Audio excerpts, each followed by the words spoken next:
That's what I was trying to do. What's good, everybody? What's good? Welcome to the spot. Welcome to 10 Times Dope. It is your boy, Just Ja Smalls, in the house with my brother, AJ Houston, in the building. What's good, AJ? 10 times now. 10 times now. What's up? What's up? You know, I keep saying 10 times dope because it's dope, but it's 10 times now, baby. But I'm going to tell you something, man. I was looking so forward to this because, I find myself listening more to everything that's going on in the news so we can bring it up here. Because I think it's important that people know what's going on around them and all the other things. Because I just found, I want to get this first, just found a text number that you can text if you're having problems with voting or registering in Georgia. Oh, really? Having problems voting in Georgia? There's a text number that says text REV, R-E-V, to 52005. Wow.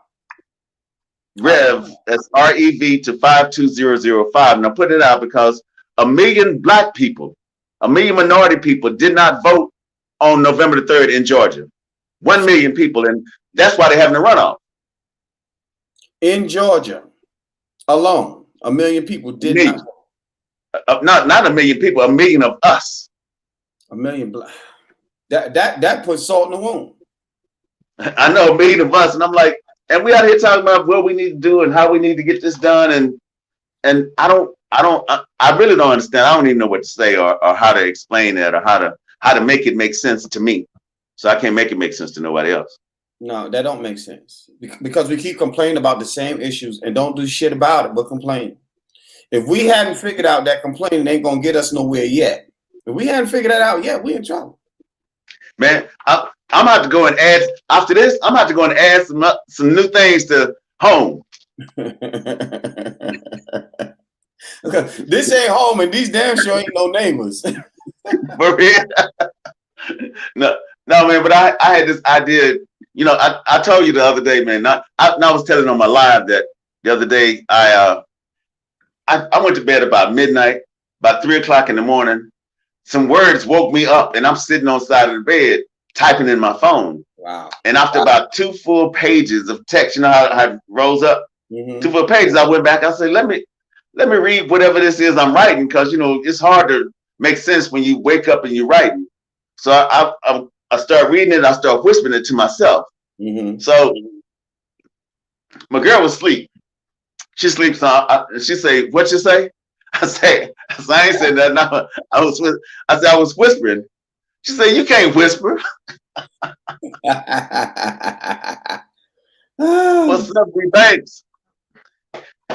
Shallow the rabbit hole. What's up, Faith Out Loud? Oh, today is 10 times now with Ja. We're on StreamYard, so we're on YouTube. We're on Instagram. We're on a couple of things. Faith Out Live. What's up, Prince? What up? Good to see y'all here. Welcome. So if y'all want to, y'all can text and be a complete part of the conversation by going to Coach Ja Smalls on YouTube. It's on YouTube, so we can see all the text messages, anything you want to say. So greetings. Shallow meets the rabbit hole. Shallow meets the rabbit hole. That's a dope name, man. That's a dope name. Wow. No, but 10 times now is a show where we talk about everything, and if you want some, if you got any questions about whatever, post a question here. We'll discuss it. This is the second show, so we're gonna bring people in as we go. We're trying to get this streaming medium connected from Facebook to Instagram to YouTube to Twitter. Anything we go live on, we're trying to merge the platforms. Right now, we're mainly Instagram and YouTube, and I think Ja's also on his Facebook page. Mm-hmm. And what I want y'all to understand is that this is for the people, by the people, of the people. And this don't work unless we all make it work. And at the end of the day, we want to talk about everything. Everything. Let's bring it all out. Let's talk about it, and let's see what we can do to help better what our condition and our way of living. Welcome, Tiffany, comedian Stefan, Prince in the building, Carol G in the building, It's V in the building. Welcome. I'm on here with AJ on this IG live too. You can jump on there. If you got any questions, please put them in the comments. And Shallow meets the rabbit hole. Go to Coach Ja Smalls at YouTube. Subscribe to his page, and then you can post your comments there. I'm here because you're going to see this end of the conversation, but there you will actually hear and see both ends. Yeah. Now, AJ, well, if I got two phones, so because I was gonna say, if you had the other phone and you went on Facebook Live, you can see all the comments coming in on YouTube, or you go. But I can go in the room and get my. I don't know if that was charged. So I got my tablet here, got my phone here. Okay. So I can go on my Facebook page and get that one too, so I can check that out. YouTube would be better because then you get everybody on YouTube. Because Facebook limits you to Facebook, YouTube limits you, give you everybody. Okay, no, I do that. But actually, I can do that right here. Let me open this back up. I just mute the sound because I don't know how echoes be. Right. Got to turn the sound all the way down. Yeah. Kiana, welcome. Thanks for coming in.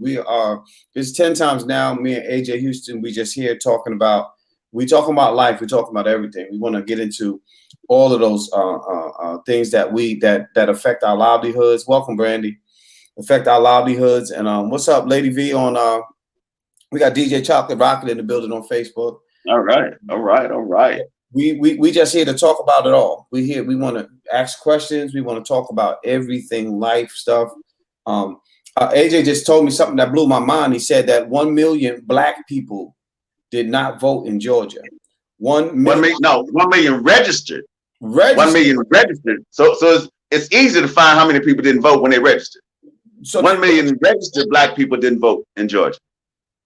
What the hell you register for? Man, how you wasting? I mean, that don't even make sense.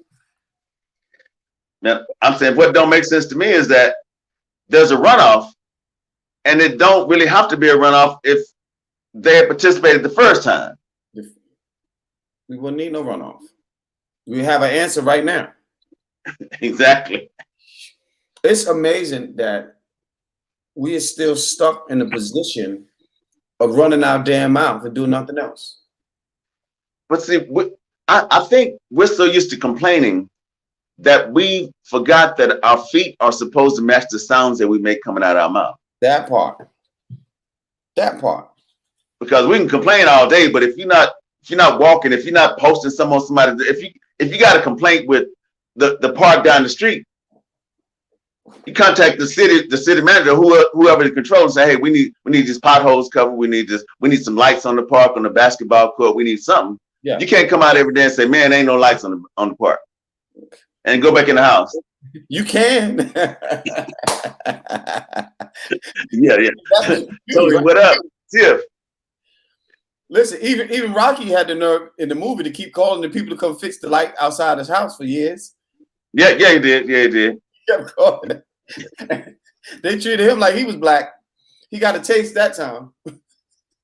Man, but how was your day, man? The show was dope this morning. I liked the show. It was awesome because there was a lot of information you passed out this morning. It was important that people need to know, and definitely about the fundraiser. You need to talk about that here, beginning this show. So talk about that now, and then we'll go further. Gotcha. Well, first, my morning was well. I woke up. I absolutely. First of all, I tell that to people all the time. I ask them how did they morning. I say my brother AJ asked how did you morning, and it's very important to think about that. And so my morning, I woke up well, was feeling good. My headache was no longer here. I drank my coffee. I started my show. I got to see some smiles and talk to some great folks. So my morning was very well. My day went very well, and I'm happy about that. As far as the fundraiser is Granny's Boys LLC is an actual business. It's not just us getting together and saying we got something. We are registered. We have an actual business. And we are looking at this point to move forward with the next phase, and that's getting our own facility. And within that facility, we're going to be teaching people how to write, how to read, how to do the natural things. But we want to cater to young people and have them, coming in and wearing blazers. And I want the blazers there. We'll take them and get them clean. We'll take the service bill. But I want them to come in because what I've noticed, when you dress a certain way, you act a certain way instantly. And want to teach young people that it's okay to wear a suit and sneakers and jeans if you want to, but at least you can put the character the way you want it. And so the fundraiser is helping us build to that. And I'm going to release what the actual fundraiser item is and on the 21st. That'll be the day that I'm going to talk about it. I'm going to start a whole live and share with everybody. And I'm just asking people, those who cannot who cannot participate as in a monetary situation. I understand that. What I'm just asking folks is to reach out to folks who you know may be able to, and you may not know it. So we're just asking people to share it, and because of what we're doing, for everybody who knows the work that we've done in the community. And if you don't know me, you can do two things. You can send me a message and I can email you my resume and my bio, or you can Google and see the work that I've done in the community to see why what I want is so important to me. And because it's something that I've been doing. We're going, in a nutshell, we're going on the 21st. We'll talk about all of that. I expect y'all to be on, and I'm expecting, see, we got to really talk, real talk. I'm not asking anybody to do it. I'm expecting y'all to help me raise our community. I'm expecting you to. There's an obligation to correcting the community, and it starts with each one of us on this line. And creating something in one community helps us across, because we might have the next Barack Obama in that community. And that's what we want to do. That's what we need to do. So let me ask you, how did you morning today, AJ? Man, my morning was excellent. I'm saying mainly because a friend of mine wanted me to be a part of her Zoom, right? So she was going to send me an email. I was laying around waiting for I put my alerts on my phone up, so when the email came through, I would hear it. Mm-hmm. I never received the email, so when I looked up, I'm so busy in the mornings. Time had passed, so she sent me a message. She said, "Yeah, you're not gonna show up?" And I'm like, "I never got the email." She said, "Well, you could have told me that this morning, but I was waiting for the email." She said, but she told me, she said, "You have all this talent. If you just believe in yourself and just follow through, you can imagine the things that you could do for yourself." And she said, "I'm saying this out of love and all this." I said, "I appreciate it." But it's just that you find out sometimes somebody that you participated in everything they've done, how angry they are when you don't show up once, and they don't show up for you whenever you call, never get a call back. But I'm like, it's okay to me, because I'm going to be the same me to you I've always been. I don't have any allocatable space in my brain to try and remember what somebody said about me in previous times, because I'm gonna treat you like you never said anything next time I see you. Yeah, it's okay.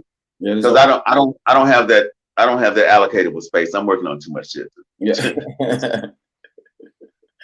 Yeah, our people, man, not just our people, but I want to talk about us, right? We have a lot of hidden ideas, backed up frustrations. Yeah, we got a lot of backed up frustrations, and I say this because that's really what it is, because we don't even know until something happens, and we just say, "Wow, you've always been this way. I remember when you was 12." Man, ain't that the truth? We can sit here for days and go on about just that. How one thing will make everything else come to life. You ain't this, you ain't that. You ain't never been this and never been that. But then you wasn't saying that when I was hooking you up. That ain't matter then.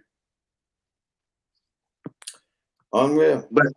But okay, back to your fundraiser. You say you're gonna tell them when are you gonna tell them what it is, what the item is? On the 21st of this month, which is Monday, right? No, that's yeah. I think there is a Monday. What's the date? Monday, right? Mondays. Yeah.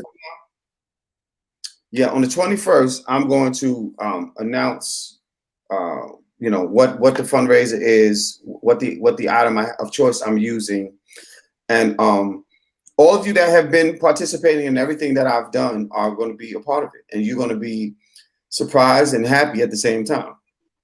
And the reason I'm waiting, I don't want to reveal it until then, because I want the surprise to be just that. And it's an amazing, I've landed in an amazing situation, and I'm working with some amazing folks who are really pushing my work. And you'll see, I'm gonna get to announce all of that on that day. I'm sponsored to do this work with the fundraiser, and we're just looking to do some great things, man. Some great things. I want to build community. I want to build. But I think overall that is the goal of everything we do, because I was listening to you, and it's amazing that how we have similar ideas on similar things. So I think it's awesome. What's up, Sir Name? How you doing? Yeah, we're on 10 times now. So I'm talking to Coach Josh Smalls. He's on his YouTube, which is Coach Josh Smalls. Mm-hmm. You can actually tune in YouTube. You can type on there. You can stay here and listen. Hopefully, you can hear both sides of the conversation. But yeah, we're doing this 10 times now. It's our second week, so we're just trying to make this happen. We're going to build it. It's going to be a perfect format in just a minute. In just a minute, we got to go through this building process.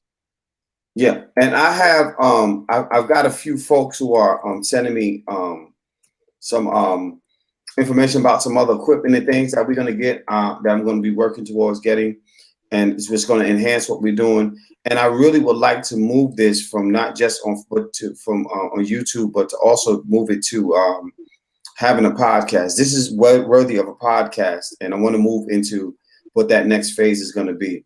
And AJ, you know, we talked about doing some things that we got to get together with as soon as this baby shower's over Saturday. On my schedule, and I could do some other things, and we really gonna talk because there's some things that I really like to see happen. And we make it happen.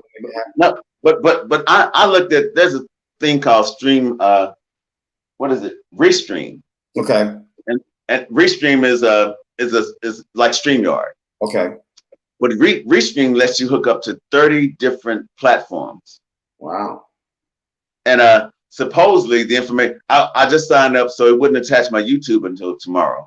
Okay. So I couldn't go now to see it, but you're supposed to have 30 different platforms. You could have all the text messages from each platform coming on the same screen. So it's almost like an interactive, you know, Facebook, Instagram, Twitter, which Twitter is Periscope. You know, and I didn't know I had probably, you know, 4,000 or 5,000 followers on Periscope before I thought it was defunct. I didn't know. Wow. I didn't know Periscope was still active, but you know, Twitter, Periscope, but Twitch, everything you can connect everything there. And but you can only do a lot of it once you pay for the platform. So I'm paying for it, but I don't know how it acts yet. Because I couldn't. It told me on my YouTube, it said, "Oh, it take YouTube 24 hours before you can actually live stream from a YouTube channel."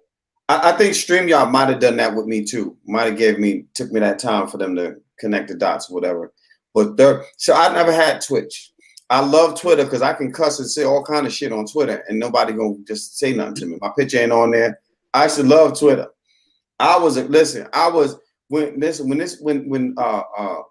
all the protests and everything was going on, I was a cussing sailor on Twitter. Believe me. If I go back on Twitter now, I'll probably be embarrassed with some of the shit I said.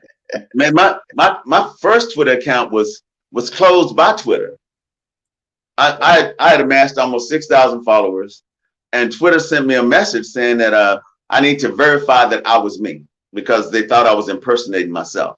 Wow. So I sent them a copy of my driver's license, and they say they need 2 forms of ID. And I'm like, I'm not trying to get a Twitter credit card, so I'm not sending you 2 forms of ID for a Twitter account. And then they closed my account.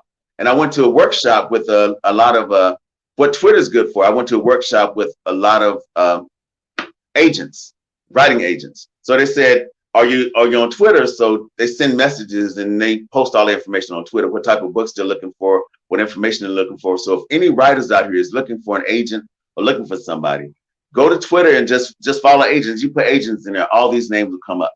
And follow them and you'll see what they're saying and what they're interested in. But at the time I wasn't really interested because I'm working on too many projects to tell anybody like, okay, this is the book I want you to take a look at. No, I want you to come and visit my library when I finish these other 7, 8 books I'm working on and then pick one. Yeah, I've never known that about, but I'm gonna look into that. Well, I don't need an agent right now. No way. I ain't got enough money to give nobody else unless they. So, and let me say this for those who are interested in agents. You need to understand if you want an agent or if you want a manager. It's different. And then you want to know if you need to understand about being exclusive to someone as a far or non-exclusive, where they only work on certain things and get you paid on certain gigs, and they don't control all your incoming gigs. Because if you have an agent, you're no longer negotiating. If you have a manager, you're no longer negotiating. That's not your job anymore. That's what they get paid for. But they also and the problem is a lot of times if somebody call you for a gig, you're assigned to them, so they're gonna get a part of that too, even though they had no part in it. Yeah. That's something you got to think about. That's something you got to think about. And then there's a lot. You got to have contracts, and you got to have a get out of jail free card within your contracts. I'm saying it has to be somebody that you trust before you sign. That's right. Because even if you sign for 1 year, you're obligated that 1 year, and if you can't get out the contract, you just stuck for that 1 year, and you just That keep one year. Yeah. keep on paying them whatever it is. If they're getting gigs, if they're not. Yeah. And my thing is, before I can sign with an agent, you damn well better be able to do what you say you can do. You better have it. That's all I damn know. You better damn have it. Because I ain't What's got say time. like a 90-day, you got a 90-day plan, Because I can do the shit myself. So you better be 90 connected. days or you fired. Yeah. You better be connected. But what do you think is the most important thing going on right now? Right now, in the world, in the US, or just period? I'm saying in the US, because I think the world is important, but right now we got struggles in this US of A that we in. We got some struggles on a lot of different ends that we kind of need to focus on and see how we need to react as at first as us, as a group of us. Yeah. Then as a nation, because I think we need to start addressing things as a group of us first, then as a nation, because it's hard for us to tell somebody else how to clean their house when our house is messed up. It's filthy. Our house is filthy. Our house is a bunch of hobos. and I mean, what else we just drunken sailors. I think there's so many things. One of the major things is mental health. Mental health, because depression and those things is so major right now. And I think that's one of the biggest things that we need to be paying attention to, and getting the help needed. Your mental health affects your physical health and your spiritual health. And I don't think we pay enough attention to that. That's one of the major things that I think is an issue here. And then I would have to say that where the hell what are we thinking? How are we still not bonding together, but we're bonding together, don't realize the power still, because we're coming together now. We're coming together now because we have no choice. You can't go outside. I can't go outside. Our asses is stuck. You're running from here. You go into the supermarket. You ain't doing all this chat no more. You bring your ass home. You jumping online because you're safe now. You're getting your fellowship, right? You're getting your exercising with your work. But we together, and most of the time, we just hear bullshit. I mean, and it's cool. Ain't nothing wrong with it. It's cool to shoot the shit. I'm not mad at that. I'm here to shoot the shit. But at some point, we got some work to do, man. But check it out. Before you finish that, Sarah Name said it should be a 3-month trial before getting into a contract with somebody or putting money down, because it's really important now. And that is really the question on what happens when all these states and cities open back up. What type of contracts do you have ready right now? Ask every port, what type of contract do you have ready right now to go somewhere and say, look, these are the shows I can do in your school, in your event. I'm sending this out to venues. This is my fee if you need features. And do you have a video set up? Do you have a video of a 5-minute, it's 3 to 5 minute video of your performances in different places? So you can say, this is me. This is my contract. This is what I do. Do you have a different type set up for schools? Say, this is how I work with kids. These are all the schools I work with. This is my platform. This is my fee. And this is my contract. So what do you think? Do you have a brochure? Do you have a brochure of your services? Do you have a business card? Do you have all these other things set up? Because right now during COVID, these are the things we need to work on ourselves as individuals. If you don't know how to do it, contact somebody else and see if they can help you get it done. Because right now is our like we're butterflies. We're just in a cocoon stage. So what are you building in your cocoon? What your wings gonna look like when you come out? Are they colorful? Or did you have time to just make them black and white? Yeah. You don't see no black and white butterflies. They ain't been in that cocoon that long, come out black and white. I said, well, I was just tired, man. I ain't had no time. So I'm just, just black and white. I'm cool with it. Yeah. And I love the reference to the butterflies. That's beautiful. That's beautiful. We have to learn that and this is for the artists, right? The poets, the writers, those visual artists. This is for you. It has to come to a point where you decide what you want to do with the business, because now you're in the business. You are business. And you have to decide what is your direction. I'm telling you this from experience because I was, oh yeah, I'm a poet. And people was looking at me like, what's that mean? And it wasn't until I started doing, and not just doing venues, but actually going into organizations calling you in. When you perform in front of 300 some odd people, it tells you something different. It's different than being in the open mic when you perform in front of 300 people. You're the one on the podium. That's a whole different thing. And when you get to that point, right, you start to realize that, wait a minute, that's really 300 goddamn people. Yeah, that could be 300 books. That's 300. That could be 300 CDs. And then you're not prepared for it. Now you done lost 295 of them because they ain't coming back. They're not going to follow. And I'm saying that to say you have to look at what your direction is and what you want to do. So my vision for the school, for the program that I want, I've had that for a while. I've had it. And I knew that it was going to become something. I just didn't know when. I didn't know how. And now that I've been working with the organization I'm working with, now I have some room to go. I have some room to understand what it's going to be and lining up some things. And like I said, when I launch on the 21st, I'm going to run it all down so y'all know. And it's a matter of finding your direction. Don't tell me you're a page poet. That's telling me that you don't think nothing about craft. I never understood. I've heard people say it, but I never understood. I always inquire. I'm like, if you're a page poet, what do you do? Send your page to the stage so it can read itself? I don't understand that, because I really think that if you say it the way it's supposed to be and you write it, it will be the way it's supposed to be, just as you said it. Yeah. Yeah. I don't know what it means to be a page poet. I mean, neither. I don't know what it means. And in my mind, that's telling me that I don't believe in myself. You can't believe in yourself. And you say, this is all you, I'm just a page poet. That's all I have. Who's going to buy that book? If that's what you keep saying. I don't want it. I don't think you got nothing in there. I want to hear if it can only stay on the page. If it can't leave the page, then why do I want it? That means I got to carry this book around everywhere I go, to the bathroom, the shower, because if not, it ain't going to be, I'm not going to retain anything because it's going to stay on the page. No, and the worst thing is a lot of times you're not going to know what it feels like to be a completed poet, because what we have to learn to do, we have to learn to speak with clarity. We got to learn to write with clarity, to make sure your pictures are clear, and to say, okay, because I can't say hate, because hate is such a strong word. I'm saying I'd rather not hear somebody say, look, I don't edit my poems. I'm like, so I don't know how you have a piece that you didn't edit.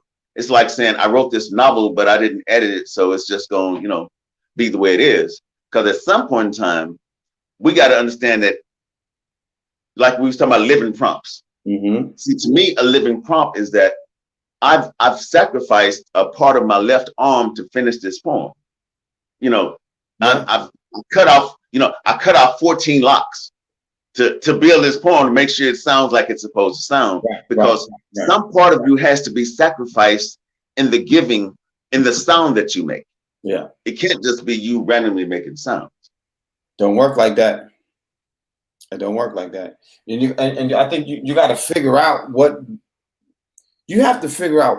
the poem is breathing for.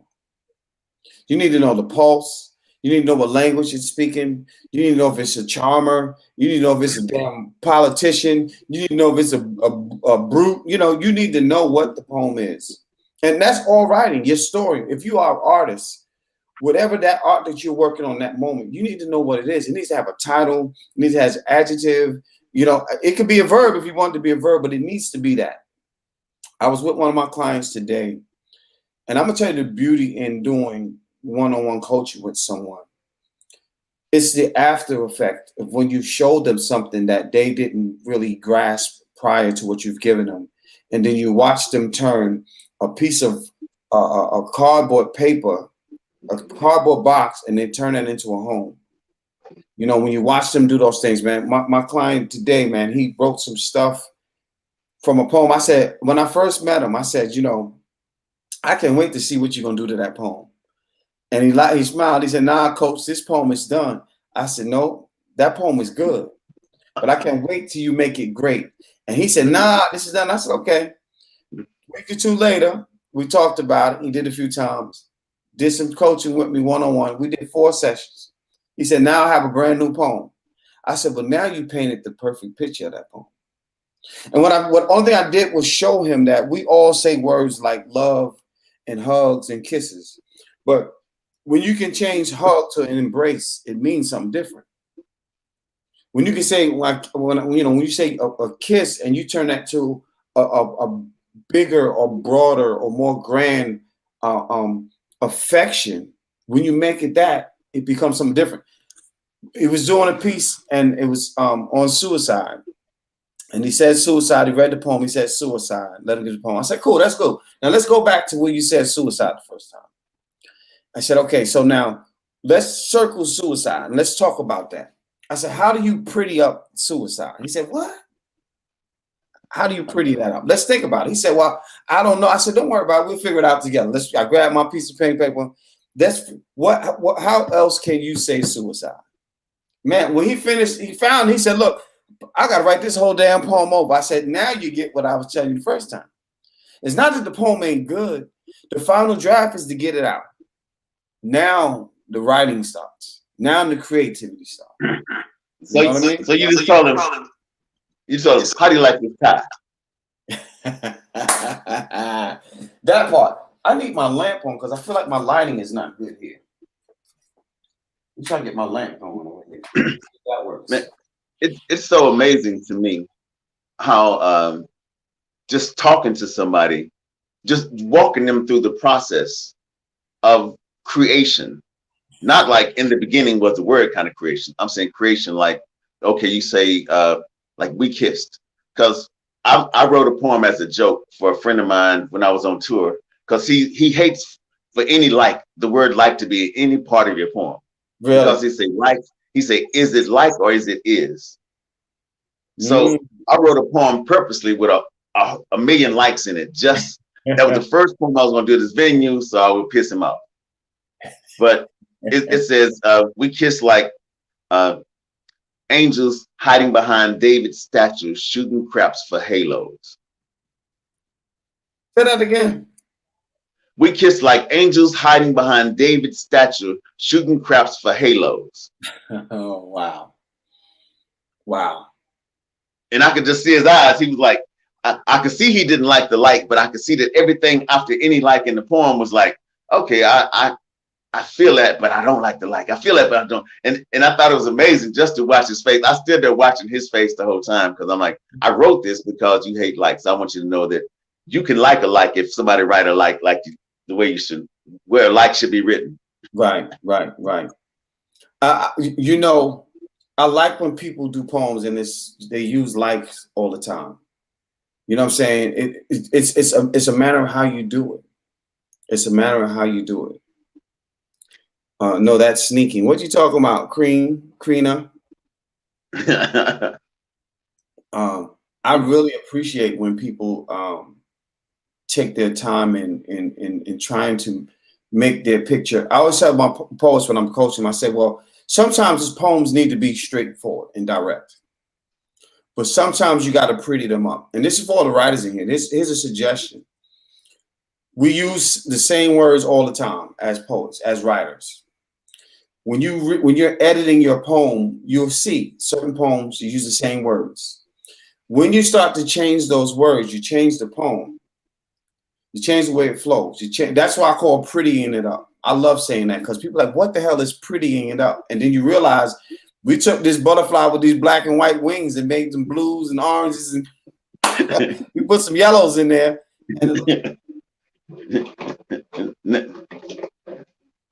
So yeah, man, I love reading. I'm gonna tell you the talent that I want to get. I want to retain the talent you have to say, okay, well, it's something you said about 5 lines down in that poem. Read that line again. Oh, you about the 12th line in, you said someone to read that line again. I don't know how you do that, AJ, but man. Well, no, see, the thing, I think a page is only so wide. Right. So if they wrote it, you froze, or I can't hear you. Well, if you froze on a page, if you wrote a poem on a page, I almost hear the line breaks in the poem. And the line breaks are the picture breaks in the poem. So a lot of times you say, okay, and you listen to the way the poet reads, and you can say, okay, that's probably 2 lines, or that's probably 3 lines, or maybe that's 1 line.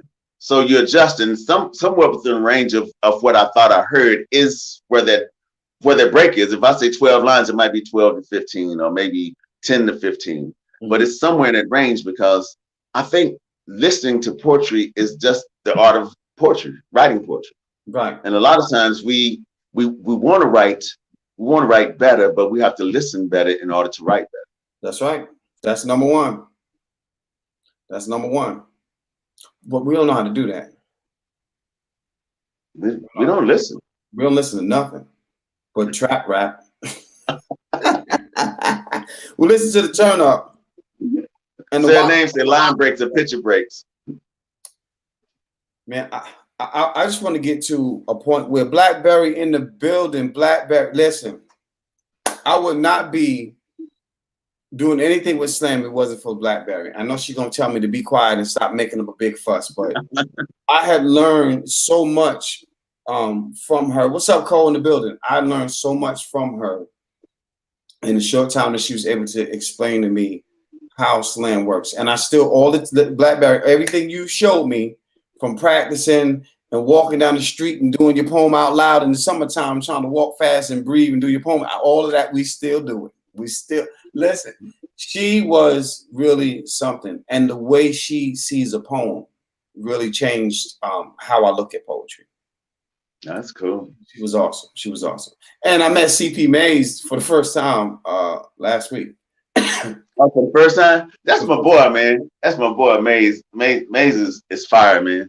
Because we was always in a bout against one of Charlotte's teams, or New Rican, or somebody in New York, and a California team, LA, or somebody. It was like we were Fort Worth, and when we first came to nationals, only thing people knew about Fort Worth was, the Longhorns. They would drive downtown, they show on TV. So when we were out at slams, nobody really expected us to be or do anything. I think our first bout was against Buddy Wakefield. Wakefield and his team, whatever team he was on.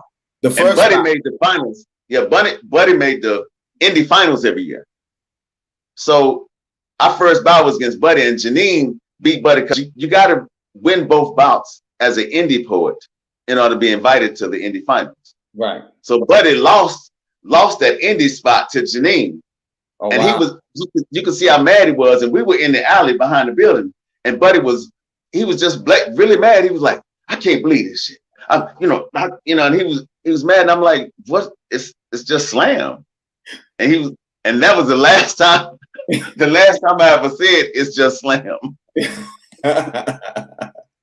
Because anybody that go, no, it ain't just slam. No, it's not. I'm gonna tell you, and I'll share this with everybody on here if you hadn't heard this story before. I was like, I'm never going to slam. I said, I don't see how you can give me a point versus somebody. And I did a poem about driving a damn Lyft or Uber, and then somebody just did a poem about their grandmama dying from lupus. And I don't see how you can score the two, right? Blackberry said, well, just meet me at Starbucks. Listen, she took me to that Starbucks and changed my mind. And then we was at, next you know, we were slamming at what's the spot I had here? It was called Blue Notes. We did our slams there. And Kira, Slam Charlotte, they came out, Star came out, Jamal came out. Actually, Jamal actually made my team, made our team that year. And Snippets, Lovely, and Lady V. And man, it just changed everything. It just changed everything. How she explained it to me changed everything. And she told me, she said, I see you doing some things that I would love to see happen. And, I'm just not in a position to do those things now. And it was an honor for her to do that. My writing has grown, and not that it wouldn't have grown without Slam, but the way it grew because of Slam, I can take my hat off to Blackberry because she made that possible for me. Man, I tell people the greatest thing about Slam to me was that Slam presented you an opportunity to present your work in 3 minutes with a 10-second grace period, but made you have to focus on every word in the piece. There's no hooks. You can't say, I don't think you got it, so I need to repeat this line. There's none of that. Ain't no reverb, no retouch, no resound. It's just you standing on the stage with 300-400 people in the audience, and they waiting for you to like, okay, what you got? What you got? and it's like that's the question every time you get there. What you got? You know, do you have something for me? And you can tell if you do because they'll move. Did you watch the Shane video I sent you? I didn't. I have it, but somebody interrupted it, and I didn't get back to it. No, but it was just the fact that he's this big guy. He speaks so slow and so soft into the mic that it almost makes you have to lean forward, as if getting closer to the edge of your seat would make you hear him better, although it won't. Wow. But you would see people in the whole arena still sitting on the edge of their seat when he leaves the mic. And I was like, that's how I want to deliver. I want to deliver a poem with the impact of making you think you need to be closer to me to understand clearly what I'm saying. I went to at Southern Fried. I watched it was Bull City. Yeah. And it was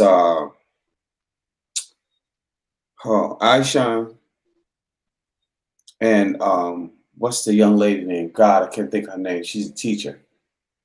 Oh, I can't think of her name right now.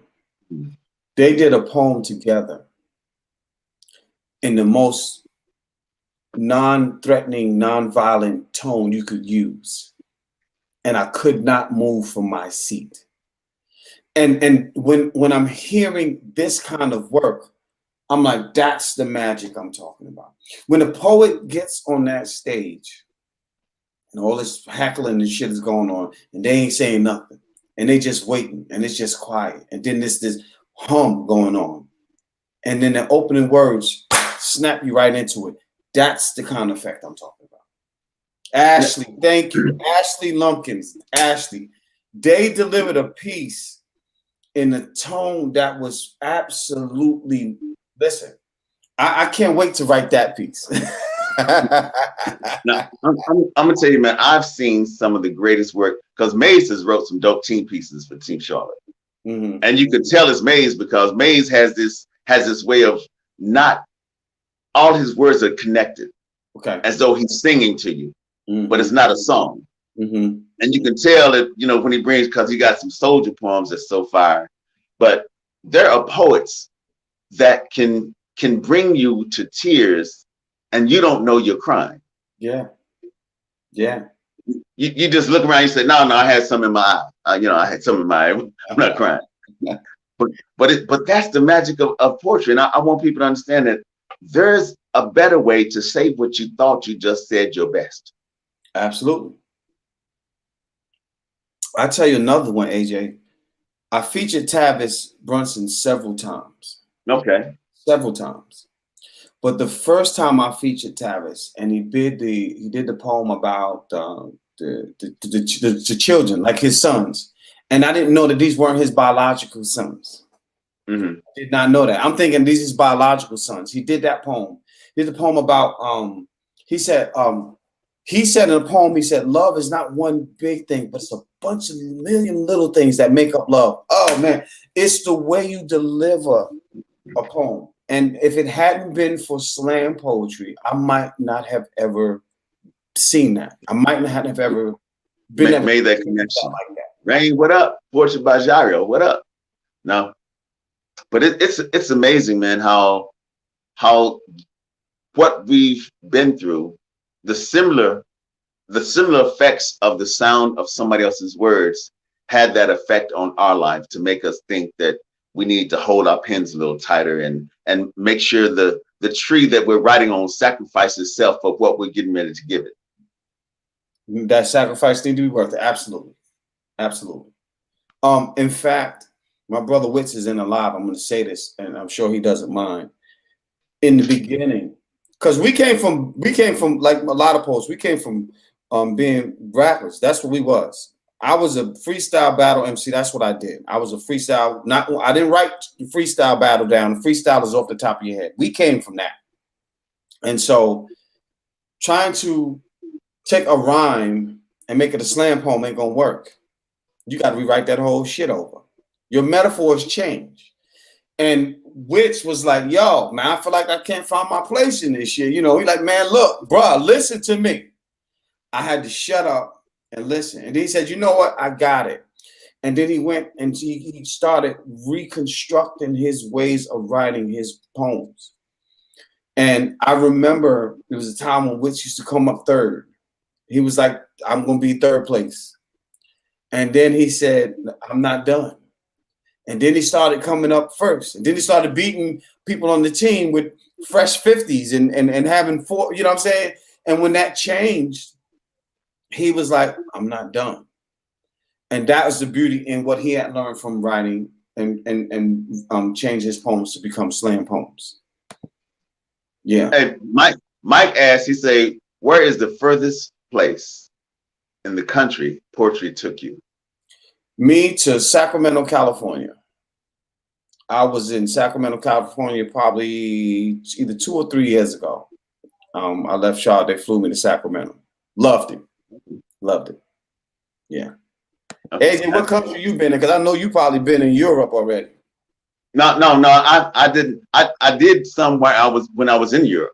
But as far as after Slam, me and a friend of mine, we did a 14,000-mile tour, did 41 gigs across the United States. Started in Dallas and went to Albuquerque, up to Utah, up and down Cali, Oregon, all over Washington, Dakotas, did Minnesota, did Chicago, did Detroit, did everything all the way to Jersey, New York, and then back home.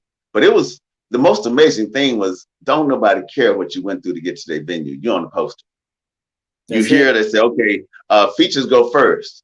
You probably just changed the flat in the rain and your clothes are soaking wet and you got clothes that you can change. They say, yo, the event started, man. Glad y'all made it. Okay, which one of y'all going first? Man. Now what were you saying? No, go ahead. Now I'm saying the most amazing thing is that you have to be ready to be ready. Because you ain't got no time to get ready. Yeah, that's not a rhetorical sentence. I'm saying you have to be ready because a lot of times when you arrive, it's your time because your own time and you've set up this gig for you. Mm-hmm. So imagine if you don't show up or if you do a bad job, the gigs that you have after that, people gonna ask people, you know this dude? Yeah. You know this guy? Yeah. Yeah. People gonna ask people about you. So yeah, you have to be ready. Yeah. And know that you got to put on the show because that's what you told him you could do. You said, I can put on the show if you bring me in. They said, okay, come on. Yeah. I enjoy featuring so many different poets. We have featured poets who have traveled all over. And that was one of the most beautiful things that, oh my gosh, I was so excited to see people. Listen, man, I'm coming in town. I had poets driving through. Listen, man, I'm coming. I'll be through there. I'm on a tour. I'll be through there. And I met some of the most amazing and loving poets. I met some assholes too, because a lot of assholes in this poetry slam. There's a lot of them. And I don't shy away from saying that. I don't call names because you might hide them. They might do a good show for you. So I'm not going to call names. But there's a lot of assholes in this slam poetry. And I know you know that better than I do. But I love when poets travel and they know they're coming to my area and they say, hey, man, what you got going on? In fact, Obi West is always my I can call Obi right now. And if he's got to open, he'll come. And if he's ever in this area, even close by, he called me. I still got a stool that the last time he showed up, he gave me that stool and was like, "Listen, I can't take this stool with me here, and you can keep it." And when I go to shows, I take my stool with me, the one that Obi bought me. You know, but we featured a lot of poets and a lot of musicians. Kevin Sandbloom used to come through all the time too. I don't know if you know Kevin. Now Sandbloom had a key to my house. Did he? Yeah, because every time he came, he was going to Louisiana, Texas, he was going to Oklahoma, he was going to all these places, but he needed somewhere to stay. So I told him, you know, he always had a key to my house. So when he came to town, he used the key, go to the room, the guest bedroom was his, and anytime. Because any port, I'm saying, Sandbloom stayed in my house. We had who else? I'm saying just about every port that came to Texas would stay with me. Who was I'm trying to think. And New Eurekan, who was Jive Poetic, stayed with me. I took him around everywhere, Jive Poetic, and a lot of other ports when they came to town and said, "Hey man, AJ, I'm on my way to town." Right.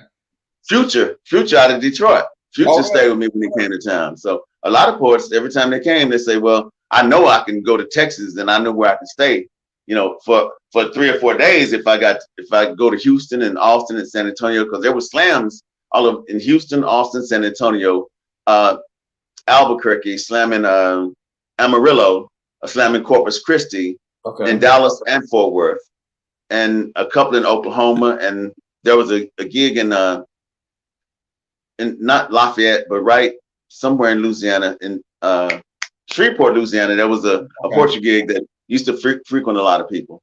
So everybody would come, and that's the places that they would hit up. There was other places in Dallas that had a lot of Portuguese venues that weren't slams that would pay features. Gotcha. Man, I was there was a poet who told me that if I don't never take a Greyhound bus and travel and go to open mics, that I ain't a real poet. And I laughed. I said, "Well, shit, I'd rather be a not real poet and I'm getting flown out to damn California instead of having to get on a hot ass Greyhound bus and scratching my ass." And I don't think he took that too lightly. And but I didn't give a damn. Like, what makes you, you know, because I hadn't done that shit. We can get plane tickets cheap now. Shit. I think a lot of people think the route they took to get to where they are is the route that everybody needs to go. Right.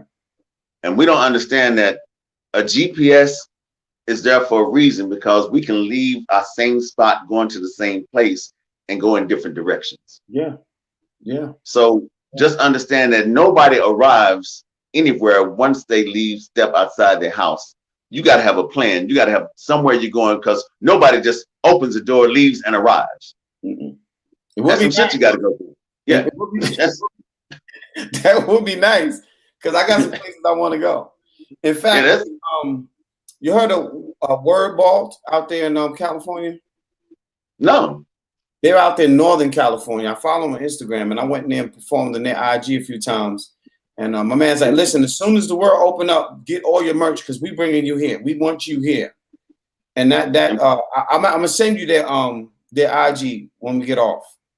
And what is the Word Vault? Word Vault. I think it's Word Vault with a BOLT. I'll show it. I'll send it to you when we get off. But and they some good people over there. I met them. I popped in there. I used to pop in Dallas Slam, Poetry Slam all the time and do open mic with them too.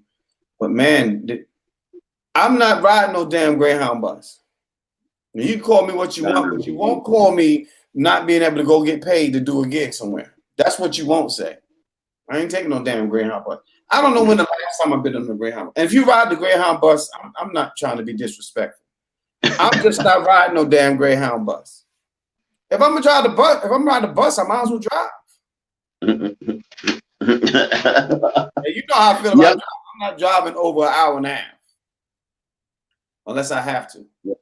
Man, I'm gonna tell you, I've driven across this whole Great Divide. Look at me, AJ. All the way across. Every time you say that, this is what I do to you. Look, I tip my hat. I'm not.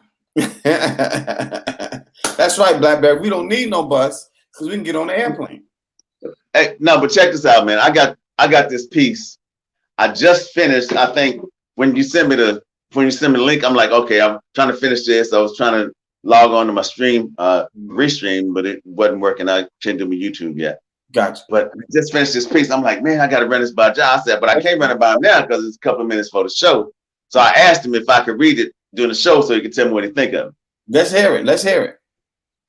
Okay, title of the piece is We the People. Says, I know why the police keep stopping us. Why every time we're out in this American air, they do not see us as individuals, as persons. We're surrounded by ancestors protecting us. From mere spectators, they see us, the one, as many. Cannot tell us apart from them that got stopped before us, from them that got stopped before them, from them that got caught, from them that jumped. Could not give up free for hopes of some new shore. Praying they could breathe underwater, did not know liberty or death, but death be liberty for some. They keep recatching us as if they sense how hard it is for free to attach itself to these bones. It is easy to see how free looks pasted on dark skin, visible on the outside, as if white free on black skin could remain invisible, could be undetectable. Hiding free under your tongue will make you stutter, simulate a speech impediment. We keep attempting to write us free through whatever means or methods necessary. They keep taking it back. Keep rereading the Constitution, knowing we ain't whole, knowing you can't attach rights to 3/5 of a person, knowing we got issues with declarations, with old papers and white signatures, with white men bearing good tidings, wigs on tight, knowing we've been written out of documents. After a show of hands of folks force you to pencil us in, to write us partial, as portions of a person, cannot tell how that free keeps falling out of them cuts from old buffalo whips too many years ago, out of them bullet holes in our backs from traffic stops. The villain forever free still puts on blue every morning. It's been that way for centuries. Maybe not dressed in Confederate blue, but white. Eyes cut out for a hat we call a hood. 100 thread cotton, just as our ancestors picked, like the struggle of men and women daily trying to get that bale of white gold. Even back then, they called them peace officers. Ain't no peace when they come to our hood. Got nothing but war, prejudice, and pain on their brain. Too many of them got Jim Crow stuck in their teeth. Some of them got master's foot on their right leg, Uncle Tom and Barry Goldwater in them palms, George Wallace tattoos sitting under their sleeve, dressed in them Willie Litch pants. Heard long time ago, Willie only wore blue too, same as Confederates, same as police. I know why they keep stopping us. Wanting to search our backpacks, search our souls, make sure we ain't carrying some of Moses' miles to get us free. A lot of us got that addicts in our veins. They can hear all that Malcolm leaking out of our throats, all chickens coming home, all that chicken coming home, and any means necessary. Know we got Bobby Hayes and Jim Brown in our legs, so they can't catch us if we run. That's where leg come in. Bullets have a unique ability to keep us down, keep us under the dirt. History has proven how hard it is for niggas to fly with bullets, with backs filled with lead or rope around their neck. Initially, the intent was not to kill us. They could not stand how we looked, all dressed up in that free they kept promising we could keep. America too used to taking back promises, regifting temporary land and sample freedom to us. To them that own this dirt before sticking a flag in the ground became proof of ownership. America real good at rewriting bad they done good, making cowards into heroes, building traitors 10 feet tall. They would Edison your invention long before the ink on the patent dry. The cacophony of caskets without names is a matter we need to speak on. How shallow graves is a real thing. Bodies whose bones lay just above the second layer of sand. We got communities literally built on the backs of our ancestors and wonder why we can't sleep. The only reason I keep seeing, I can see through the haze, this pause and filtered water, keep our left eye blurred. I got Jimmy J pupils, been learning white etiquette like he taught me, like he showed me. We, the people of these ununited states, it made impossible for us to form a common union. No justice in our communities, no peace on these streets. 3/5 may be just right. We have yet to act as a whole person anyway. How many years removed must we be removed before we make our communities whole? What if we found some Martin in our souls, a little Gandhi in our hearts? How many more of us need to kill us before we wake up, before we write a Bill of Rights for Black communities, a constitution that works, before we discover it is up to us to dig us out or dig us deeper? Every time we step out in this American era, we're surrounded by ancestors trying to keep us safe, attempting to protect us mainly from ourselves. Wow. You're right about that little bit of Gandhi, because we don't want all his funky ass. Don't want to starve. Don't want to starve ourselves. We take a little bit of them. I'm telling you, it's a way that you deliver a poem, bro. That it's true. Oh, they blowing up in the live right now. They just blowing it up over there. Mike said it's fire. They loving it right now. Yeah, man. Yeah, because it's like they've been giving us sample freedom. Like, it inspires. You got this 20-day freedom. You can take it home and check out, see if you can wear it good. See if it fits you like a cheap suit or not, right? Yeah. No, but that's the poem that woke me up at 3 a.m. trying to write itself. Yeah. Man, I got so much stuff I need to edit, man. I'll read one, but I got so much stuff I need to edit, but I'll go ahead and read one just because. Yeah, man. Don't fire it up, man. It was said that every man should have his own home. Every child should have his own mother to rest his head against her chin. And I believed you when you said it. I believe that domino coloring that played the tune of foreign tongues from the 4th grade, when you loved to intoxicate us with Carver and all the digestible things about Harriet Tubman. You made her sound like a sacred Negro, a scared Negro, when in fact she was more man than your favorite president. I believed you when you said all men are created equal until you showed me my color. Until you made it known that it didn't belong to me and that this is a government for white men according to your president.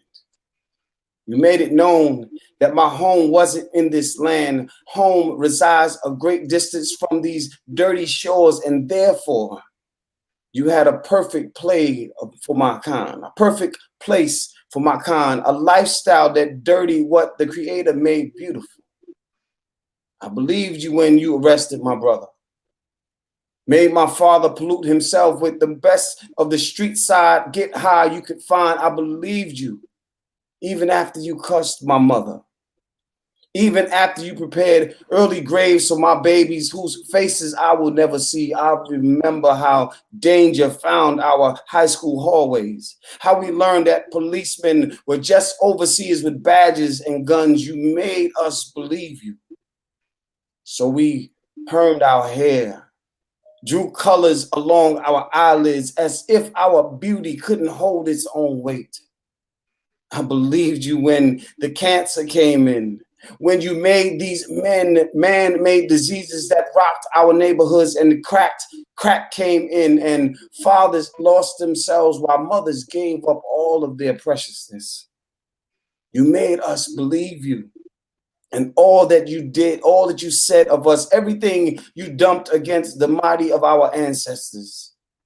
I believed in the names, nigger, darky, 3/5, and the Christians under the foothills of your favorite teachings. I believed you when you made this world swallow itself.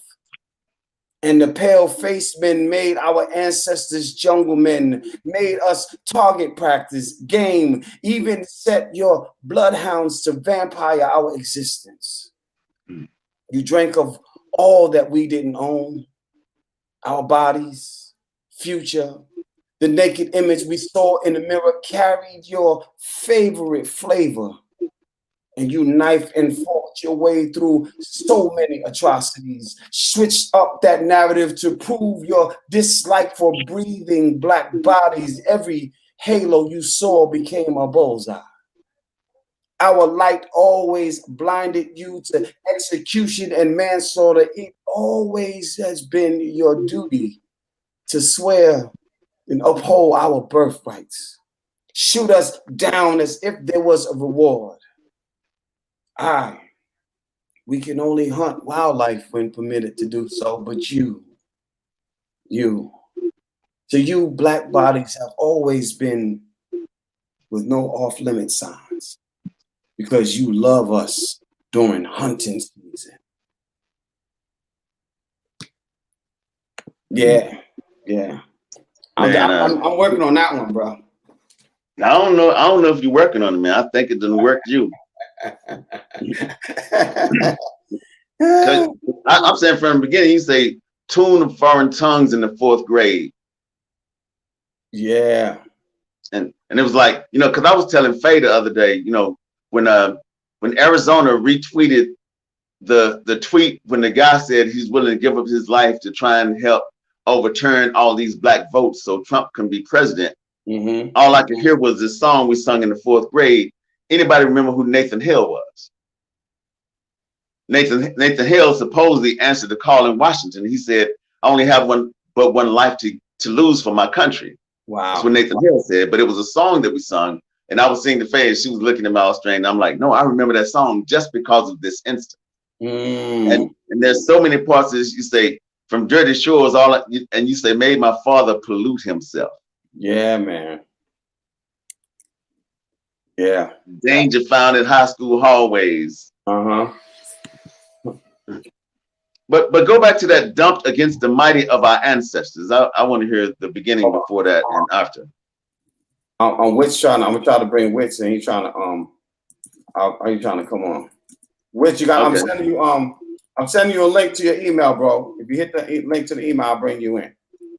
Hold on, let me go back. Okay, what you say? Where you want me to go? Say dumped against the mighty of our ancestors. Okay. And it was probably 3 or 4 lines before they knife and forked. Knife and forked. It was like they just ate us like they were cannibals and shit. I said, okay, that was dark. I believe you when you made the world swallow itself, and the pale face made our ancestors jungle men, made us target practice, game, even set your bloodhounds to vampire our existence. You drank of all that we didn't own, our bodies, future, the naked image we saw in the mirror carried your favorite flavor.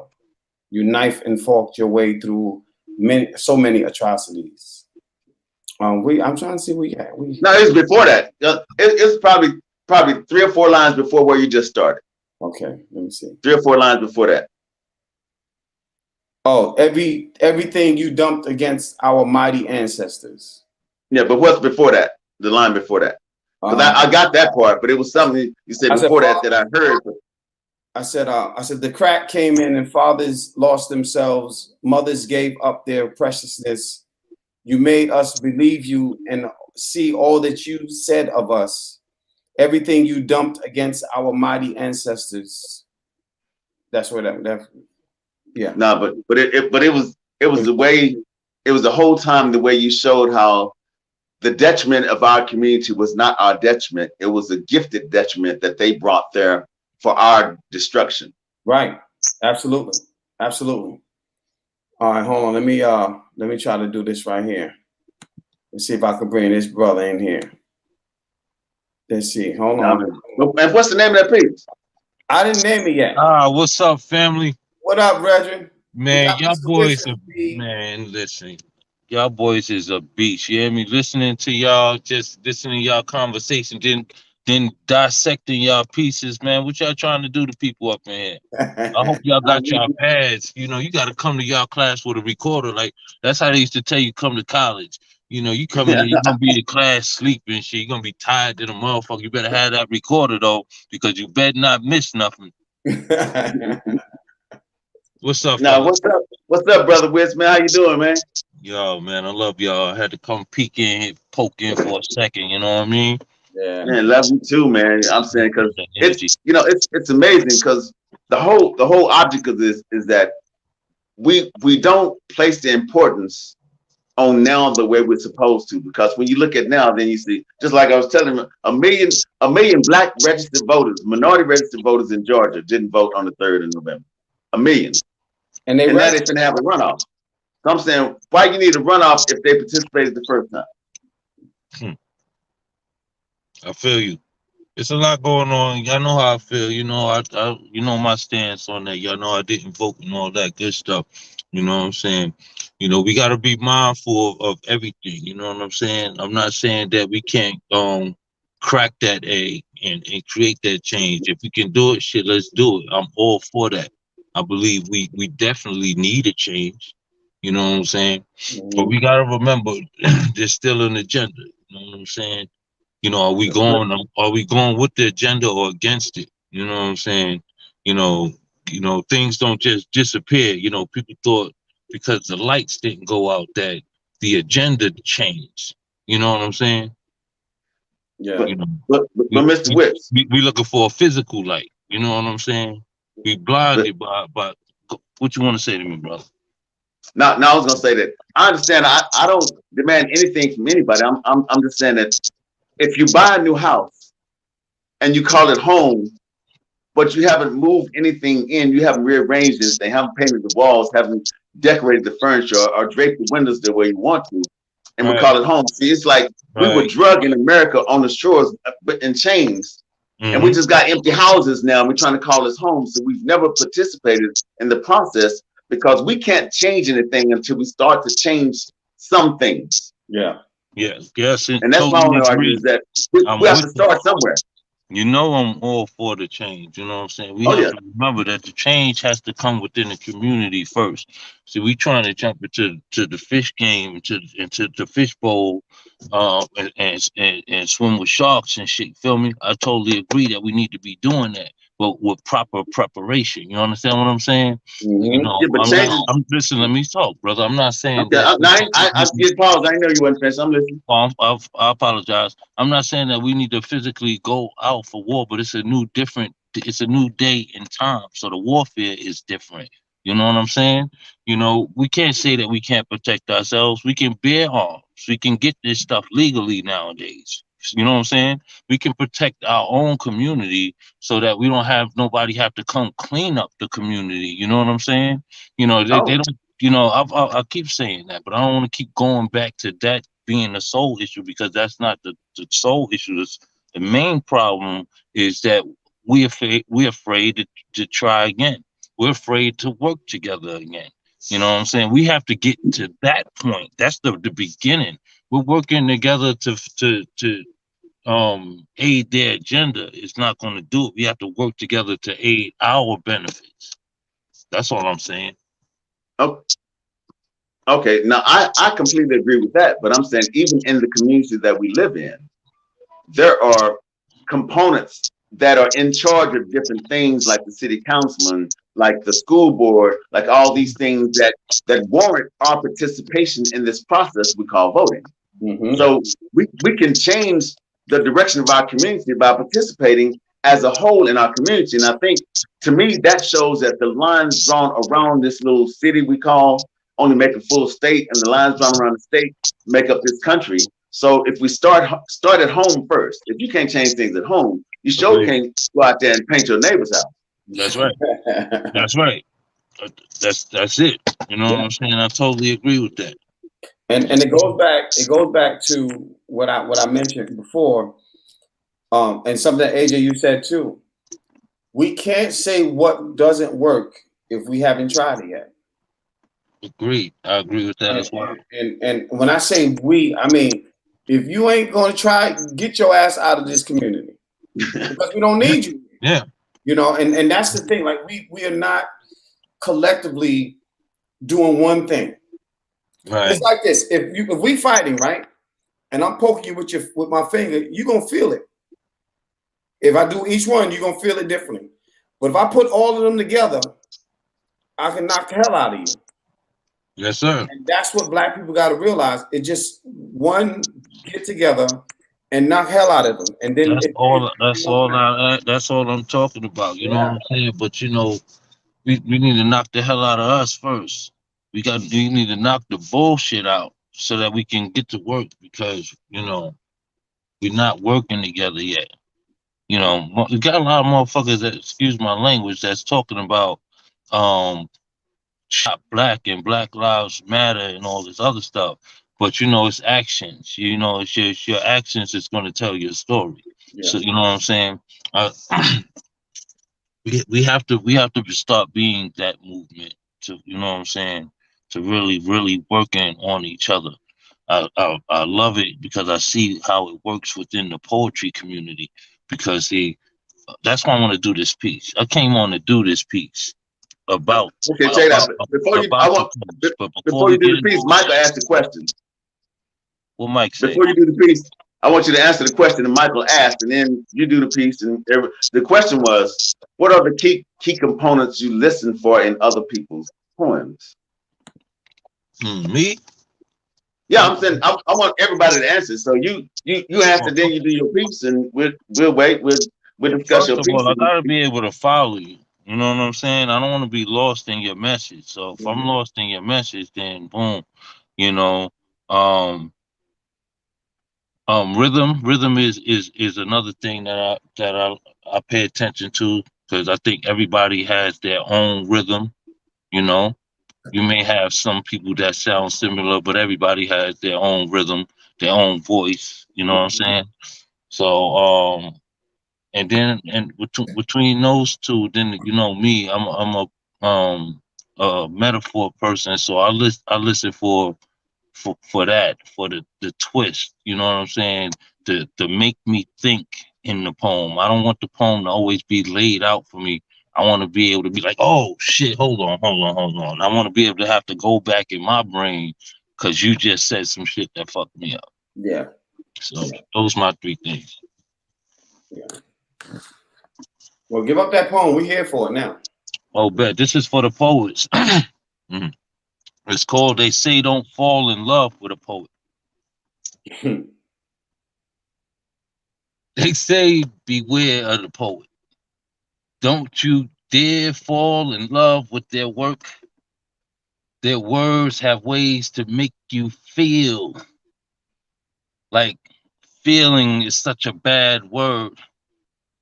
They will bear you naked with all. Excuse me. Let me go back. They say beware of the poet. Don't you dare fall in love with their work. Their words have ways to make you feel like feeling is such a bad word. They will bear you naked with all they say. They will ruin your life. They will crush your world. Poets are a part of some sort of criminal organization. A poet's thoughts will lead you to your organ trade. Don't dare fall in love with a poet. Be aware of the poet. I've heard them say we're stealing hearts, as if a heart isn't given each time a poet surrenders their deepest emotions. Like the blue of our words don't oxygenate the blood flow that breathes the wind in and out of your lungs. Like our metaphors don't defibrillate the beat back in you. Like our spoken word don't plant your feet to the ground. Our similes assembly the arteries that vein your brain with lifelines like featured film. Whoever said don't fall in love with a poet never shared emotion with a motion picture, never saw a walk-in movie film project in a metamorphosis through a microphone, never found their world in the breast of a backstroke, swimming in the pools of someone else's eyes, never talked to suicide off a ledge, never spoke a blade back away from the wrist. If they ever knew a poet or why poets exist, they would celebrate the poet and what poetry is. Who are these guys, these people who hate the truth, reminding them of why hearts beat, searching for themselves in the chase of love, in a way of loving their self completely. I have heard poets say, don't fall in love with the poet, like they don't stand behind their own work, misunderstanding your own interpretations because the message you put out is for you first. If you ever have the privilege of loving a poet, make sure you recognize the poet himself. So whenever you come together to share space, you are a group piece and not a poetry slam. You understand? You understand? Did I lose y'all? No. You didn't lose us, but that was metamorphosis to a microphone. So That what's that like to take you to the edges and just leave you there? but I like the beginning. Like feeling is such a bad word. Yeah. Yeah. Think about it. They tell little boys to man up. And he The, wrong po- because he the, feel the like he point the crying because his point in finger. this poem, the point of the poem is everything in life is poetic. Everything in life is poetry. Mhm. Whether you can word it or you can live it, it's expression. You feel me? Everything you do, I don't care if you're playing basketball, it's poetic. It's a poetry in everything that is. You know what I'm saying? From the way um plants sprout. You know what I'm saying? The way a tree comes up out of the ground, all this stuff is poetry.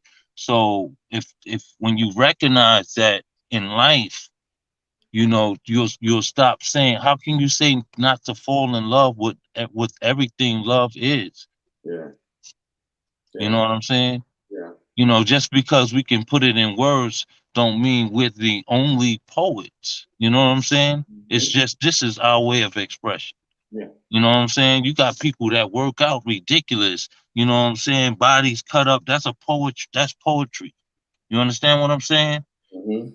It's so many forms and fashions of it. But you know, thank you, brothers. I'm about to go do something creative.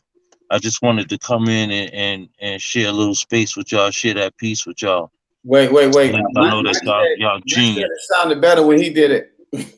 Yeah, I think it did too, Mike. I think it did too. You know what? I lost the rhythm of it somewhere in there, but it's fine. The message is what was important, you know. But yeah, I spent that around a couple of times. You sound good doing it too, my brother. I think you did sound better than me. Did you have some JD next to you? Some Jack Daniels? I know you had some ribs or some sort of meat. You had a whole half a camel over there. Half a camel. That's my brother, man. My brother being in on that barbecue, man. You don't play no games with that barbecue. Yeah, I know what time it is. Tea. Sips tea. No, And like I no, but said, I I'm about to appreciate go that, do man. something creative, man. I love y'all. Thank y'all for letting Lo- me in y'all space for a few moments. No, And I'm no. listening. Love you Y'all, too, y'all, man. y'all genius, man. I love it. Keep, Love you too. No, bro. keep I'm teaching. I'm still stuck on each time a port surrenders. It don't matter what comes after that because that's what we're talking about. The art of writing should be a surrendering of types, a surrendering of something. Yeah. Yeah. Right, Yeah. right. And like I said, the message is not only for you, it comes through you, so it's for you first. But the moment you express it, the moment you give it out, then you're doing the God's work. Yeah. Because no matter what you experience, you're supposed to be able to share that, you know what I'm saying, so that someone can learn from it. It's Mhm. difficult when you can't um deliver the message. That's when it hurts. Yeah. Yeah. All right. Yo, much Oh, love to y'all. Like I said, let me get up out of here and I'm listening in. All right, brethren. All right, okay, peace. please. Yeah, because that was an important thing because I think a poem I wrote a while back it says, I'm just a messenger who read the message before I delivered it because it came from me before I had to deliver it to you. Mm-hmm. Because a Yeah. lot of times we don't understand that you want this dope thing to reach somebody else. So how did it feel when you accepted it? Right. Yeah. And then it's like just like what I was saying when I was telling you, telling you my story, and then the poem that I wrote that saved my life pretty much. And not seeing in the moment what was that saved me, right? It's the same Yeah. concept. Sometimes you gotta, it's like the elephant in the room. You gotta step back or you don't see it. That motherfucker big. Yeah, you just get to walking around that big circle like it ain't there. Yeah. Till he So picks so you up. John, you answer Mike's question. So what I look for, I'm listening for a lot of things. I'm like Blackberry said. I'm listening to the wordplay. I'm listening to the skill in how you decide to tell your story. I'm a big listener for where you taking me. I want to know where you taking me, and then I'll give you an example. D Dove does a poem. He starts off talking about spiders, and then he turned the poem into being a black man walking around in this America and how people address him like they address spiders.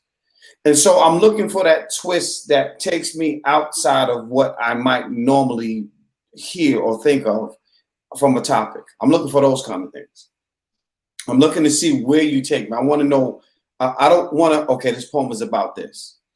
I don't mind it, but I like when I can say, "Oh, this poem is about this," and be like, "Oh, I did not see that coming." So I'm looking for the work part in the poem. You know what I mean? Over the performance part, because the performance is there. You can perform a really bad poem and sound decent, and it can be a horrible poem. You know what I'm saying? But if you work that mug, you know, you can still get a 7.5 around the board. You know what I'm saying? You still end up with about a 28 with a poem that really ain't that good, but you work good to get it. You see what I'm saying? But it's a well-crafted poem that shows that you took your time to really work the magic in. You know, I can see the blue sky you talking about.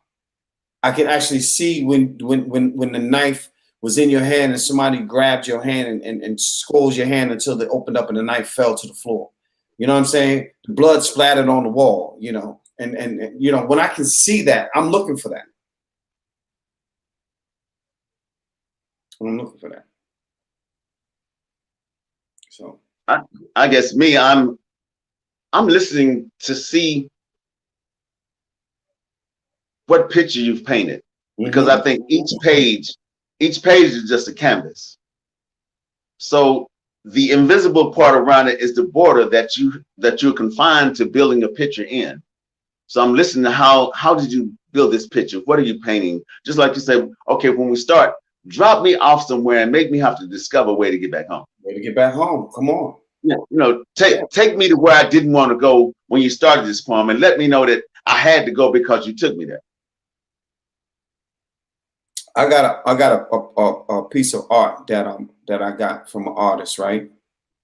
And it's two images, and there's one image looking at the other image, and it looks face to face almost. But when I saw this picture, I saw Trayvon Martin talking to his mother. I saw Mike Brown looking at this officer saying, "What the hell, man?" You know what I'm saying? So when I'm listening to your poem, I want that. I want it to take me to a place that shit, I would have never thought of that. I'm looking for that. You know what I'm saying? And I'm looking for what's that next thing in that work. So it's basically right where you said. It's that what picture are you painting? How are you filling this empty canvas? It's all of that. Because I've always said, if a picture is worth 1,000 words, your poem should be worth 1,000 pictures, because I never understood how somebody can say a picture is worth more than you say in your poem. It either has to be equal or more. Yeah. So I think if you write a poem, you should have so many pictures in there that they're uncountable, that nobody can say that they can take that first stanza. Because a lot of times when you're breaking a poem down in school, they say, okay, what does this line mean to you? Or what does this stanza mean to you? Or what does this, you know? So there should be ways that you direct people on how you built this poem from scratch. Yeah. Yeah. Yeah. I love it when a poem starts and instantly grabs me. I love it when that first line instantly grabs me. And you don't have to yell or talk loud. You could just be in a regular tone, but it just snatch your ass up and say, "You gonna listen to what I gotta say." I love when a poem does that. It's kind of like music. When you listen to certain music, automatically say, "Oh, listen to that." You know what I mean? It's that same thing. Or you see a picture and it's like, "Yo, look, did you see?" And it's that kind of effect. And that's what I'm looking for. That's what I'm looking for. Yeah. And see, I want. No, Go ahead. Go ahead. Now, I said, I want to hear your poem and be so excited. I got to call some other people and tell them that I'm going to call this dude back and I'm going to ask him to do this poem again, because I don't want to be the only person that heard it. Yeah. Yeah. Yeah. It's like, I can't be the only person that heard this poem. I'm you know, because in the Army, I wrote Dean Koontz. I read Dean Koontz, Darkness in My Soul. And after I read it, man, I was sitting there and it was just, I was like, man. So I went about 3 more copies, gave them to my friends and said, look, y'all got to read this. I ain't going to say nothing about this book until y'all finish reading it, because it was something that you say, this is either the most messed up thing I ever seen or the most amazing right that anybody's ever written. Yeah. But I had to have somebody else read it too. And I think the best poem, if I call them, I said, man, Ja got a line in this poem. They might not even know you. I said, man, Ja got a line in this poem that says this. I'm like, so if that line is so dope, you definitely got to follow him and go see him or go through his page and see if that poem is on there somewhere, because I don't want to be the only person that heard it. Right. I love when you're in the slam and you're listening and the poet is on stage and he or she, they so on fire. They setting this microphone ablaze to where you can't even, I don't want no more. I got to get up. I'm stomping on the floor. I'm hitting my leg. I'm like, God, I love that. But I think that comes with the marrying of the poem and the poet. I think it becomes magic when you marry it to that level. And now you can't help it. You become one with the poem. In fact, Wits did Southern Fried in San Antonio. Wits did his George Stinney poem. I've watched him do this poem in practice time and time again. He said, bro, listen. I know I'm doing this. We in a bout with Slamageddon, okay? Burn Beautiful, and who else was it? It was, I mean, put it like this. You know how Southern Fried is. Everybody was in this bout. Oh, yeah. The bout was full. Everybody came to see this bout. And Wits went into this George Stinney poem. Crazy part about it, he dropped the line and just kept going. They didn't know it because they don't know the poem, right? When I tell you the way people stood up to this poem, it's something that went through me. And I know the poem, right? I know the poem. But it's the manner because he married this poem. And when he came off the stage, he was so emotionally in it. I just grabbed him. I mean, hold on, you good, bro. Just relax. And he was like, he knew he dropped the line, but I said, man, shit, do you hear this crowd in here? Don't nobody know you dropped the line. Shut up. Now, mind you, I'm hugging him, I'm holding him, right? And he breathing hard and sweating and shit. And then when they rang up the score, he had a perfect score. First time he had a perfect score. But it was because he married the poem. And that is the magic in that. What's up, Frugal? That is the magic. Yeah, because he put everything in it. What's up, Marianne? What's up, Young, Black, and Gifted? Yeah, today is Thursday, so I'm live with Coach Ja on he's on StreamYard, so he's actually on his Facebook, on his Instagram, and on YouTube. If you want to visit him, go to YouTube at Coach Ja Smalls on YouTube. You can find him. You can see all the information in the text. You can hear everything that's going on, or you can stay here and hear it. We're going to merge this. We're going to make this work where everybody can be a part of everything intricately and not just the way it is now. So this is the second show we work on it. 10 times now is the show. 10 times now. Yeah. And I'm glad that I could just set up IG and they could hear you without me having to do a whole bunch of other shit, because that ain't always fun. I don't like having to multitask. Oh, but what I wanted to ask you, man, is I was listening. You know, we're talking about Georgia, how 1 million Black people didn't vote in Georgia. But we hadn't said anything about the 17 attorney generals of these 17 states that signed onto this paper that Texas did. Because if you remember, during November, Texas decided to make one place where you can place your vote per county. That included Houston, that's over 4 million people. One place where you can put your vote for the mailbox to pick up in Texas. So Texas is filing a suit against Michigan, Wisconsin, Georgia, and all these other places to take back over 20 million votes, and the 20 million votes are from Black communities. So it's not as if they didn't actually vote on the Voting Rights Act the way they were supposed to. They're trying to actually take votes from 20 million Black people that voted. So I don't know how anybody else feels about that, but I think those attorney generals in those states don't deserve a re-elect.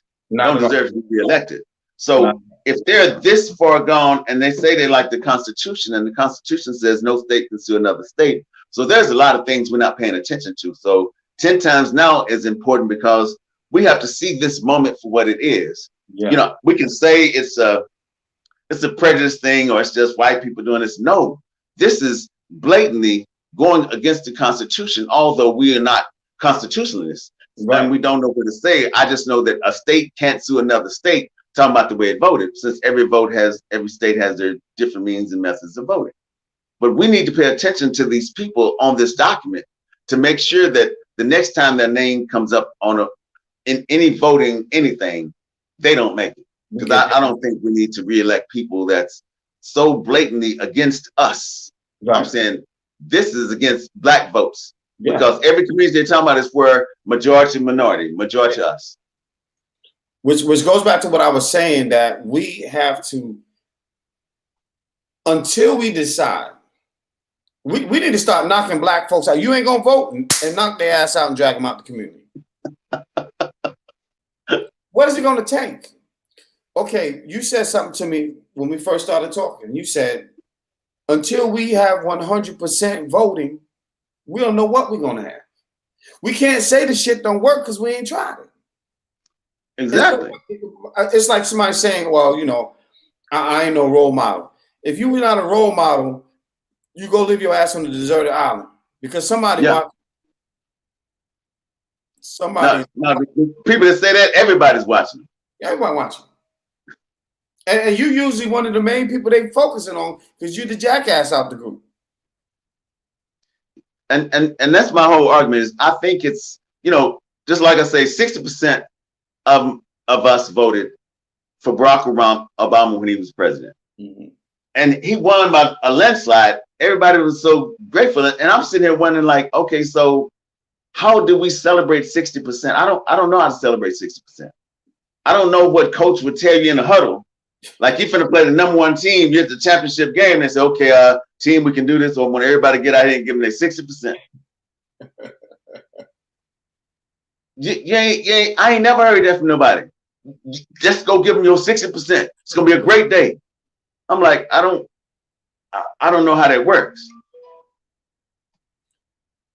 And we're out here worried about other people and what other people do. But until we understand that when we participate at anything at 100%, then we can actually argue about something not working.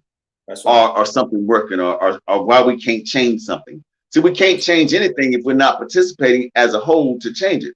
That's why I put in that poem, I say, you know, they keep rereading the Constitution so they can keep rereading that 3/5. And I guess we're rereading it too because we act like 3/5, act like we ain't whole.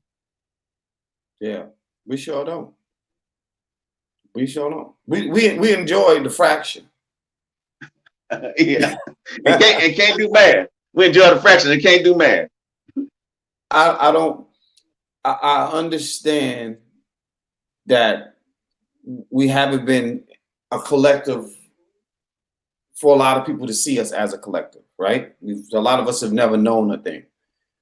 We barely have it in books, the books that we read anyway, because it's in books. We just read the wrong damn books, but we haven't seen that. And so my point is, why would you wait or continue to be like, well, that's just how it is, but still have to keep complaining about the same hell that's going on? It's not a real hard thing. No. Get your ass up, register, and go vote. Because what happens One is day, you get to put the shit on the damn agenda. You get to put it on the agenda. Okay, look here, we're gonna put you in office, bro. You see what we did last 2 years? Look here. Here's what we need. Put the shit in writing, because if once you back off this ride, we come to get your ass. You don't think these people, listen, I say this all the time. You know why? Okay, they know all the things that cause cancer. They know tobacco and stuff is not good for your body and stuff like that, right? Why they don't put nothing out about tobacco? Why they don't stop tobacco? Why they don't stop all the things that's mess you up? Because those people give up money for you to shut the hell up. They pay lobbyists. They pay lobbyists to keep you out of the news. That's it. Look, here go the check. Don't say nothing. Here go the check. You see, when reporters ask them, listen, what are you going to do about this? We're working on that. Next question. Because you ain't gave up no damn money.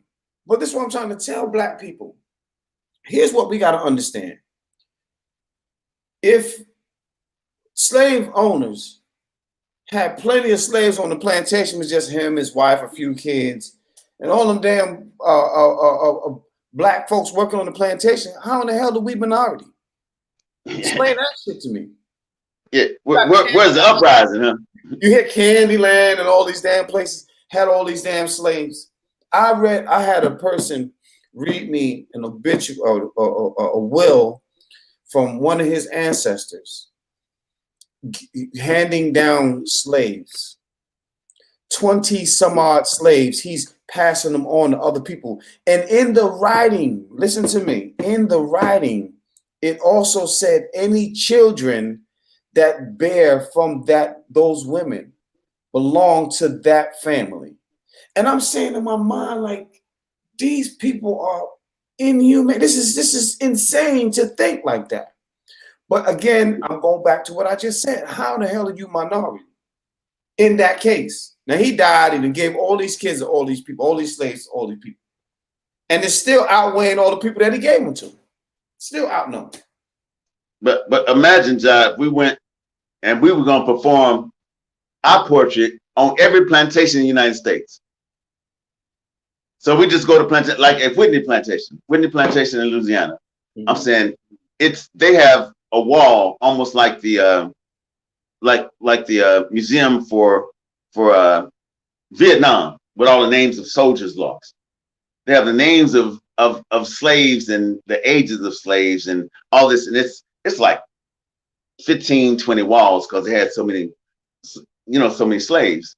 Yeah. But I never understood why, if you got 80 slaves on here, you got 4 guards, you got 2 other people working the cotton fields, you got Massa and his family, and ain't nobody going nowhere. Everybody's just, I guess we're gonna stay here with Massa. Well, hell, we still like that now. Let me take it a step further, AJ. Hold on a second. Take it a step further. Hold on. COVID came in. Everybody working from home now. Everybody, call centers, they all working from home. What the hell are you going back to work in the building for?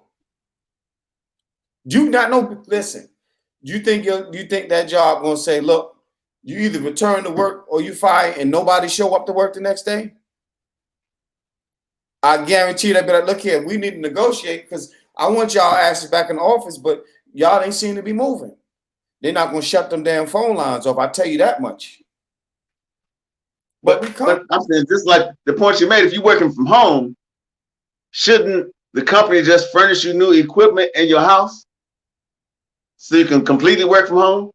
It'd be cheaper than renting the damn the building that you hold on to, leasing out for all these damn years. But see, logic don't affect us in the ways that logic should. No, we don't logic right. Yeah, let me put it. We don't logic right. We don't logic right. Must be too much heroin we shooting up our arms or something. Yeah, we don't logic right. We don't logic right. We just let all that stuff pass us by like we want them to make sense for our making sense. Oh man, talk about that. Talk about that. Man, oh man, oh man.